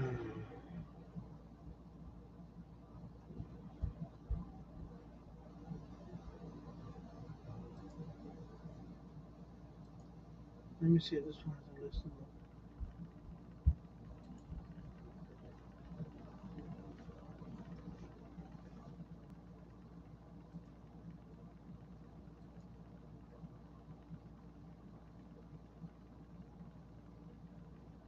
I see it.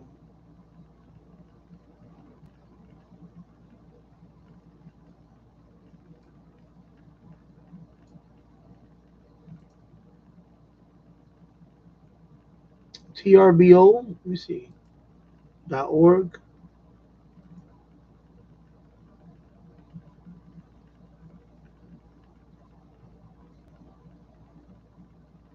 But some of them are not big. They're not that big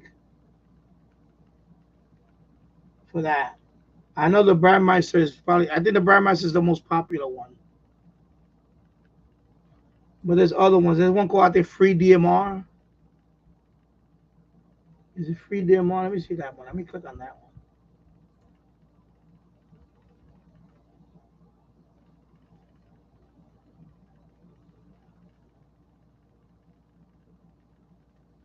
So there's one called Free DMR Network. You gotta understand that not everybody likes Brandmeister, or maybe they got kicked out of Brandmeister or whatever. There's another one I heard, Free DMR. And then you can listen to this page. And for example, and they also have a Talk Group 91, and they have these other ones. So this is like, yeah, I know. I know you're not a talker. Like, I'm not a talker either. I'm just showing you options. You have options.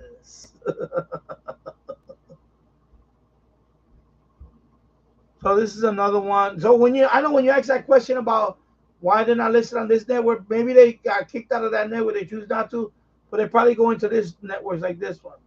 Let me see. Listen to this page.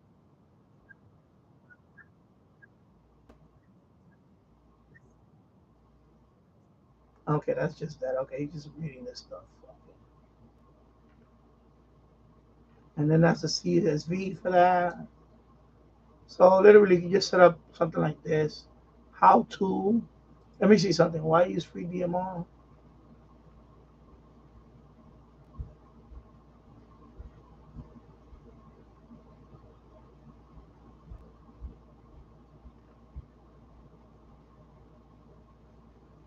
Oh, so for example, oh yeah, so look, here it is, Maradisa. Static talk groups via Pi-Star and OpenSpot you can set up without registering an account. No more having giving your information to strangers. No emails waiting for confirmation. No more password you have to remember. Move to a different DMR server and your settings follows. Okay. So you have stuff like that. So anyway, you get the point. So I know Elmer Time made that video and he talked about all that. And so, you know, Brandmeister is the one that was the one that I first saw Glamham demonstrating. So that's the one that I was, you know, and then that's the one you connected with. Yeah, I like that one. That one's fine. I like that one. You know, I like that one. And then, but you have options if you know. But you have to why you see the same people over and over. You say, you know what? Let me talk to a couple of people here. There. I go back and forth, you know. But it'll be fun. It'll be fun to try different.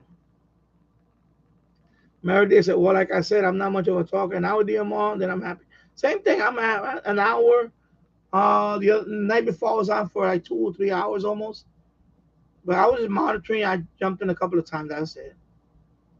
So no need to join on there. Well, yeah, exactly. But I, just showing you different options. If you, sometimes after a while, maybe after a certain period of time, you might say, okay, you know what? Maybe I want to try another. Even in Burma, I said try another group, another talk group for a while. Maybe I don't know, or But if you get the Yesu one, then that's more than enough. If you get a Yesu handheld, I think when I get on the Yesu, I'm gonna go back and forth. But that's the beauty about this hotspot. You can do, or if you talk about I know when you mentioned about getting the ICOM 70, what is it? 705 D star. You can use the same hotspot. Just turn on the D star, and that's it. Yeah, 705. Okay. All right, there you go. So it's 5:47 p.m. here. I'm gonna sign off now. I've been on for 3 hours and almost 4 hours now. I'll try to be back on tomorrow because I have. Let me see. Let me look at my calendar. Yeah, so I'm covering a lot. Tomorrow and Wednesday, and that's it. Then I'm gonna go on a long break. I'm gonna go on a long break on streaming. At least till Labor Day. If not, I'll be back after Labor Day. So, yeah, I'll try to be back on tomorrow, and then Wednesday will be the last for the rest of the summer. And then, so anyway, thank you for watching. I'll be back sometime tomorrow. And thank you for watching. Have a good rest of the day or good evening, and married good night because I know it's already kind of late out there. And I'll see you tomorrow. Bye bye.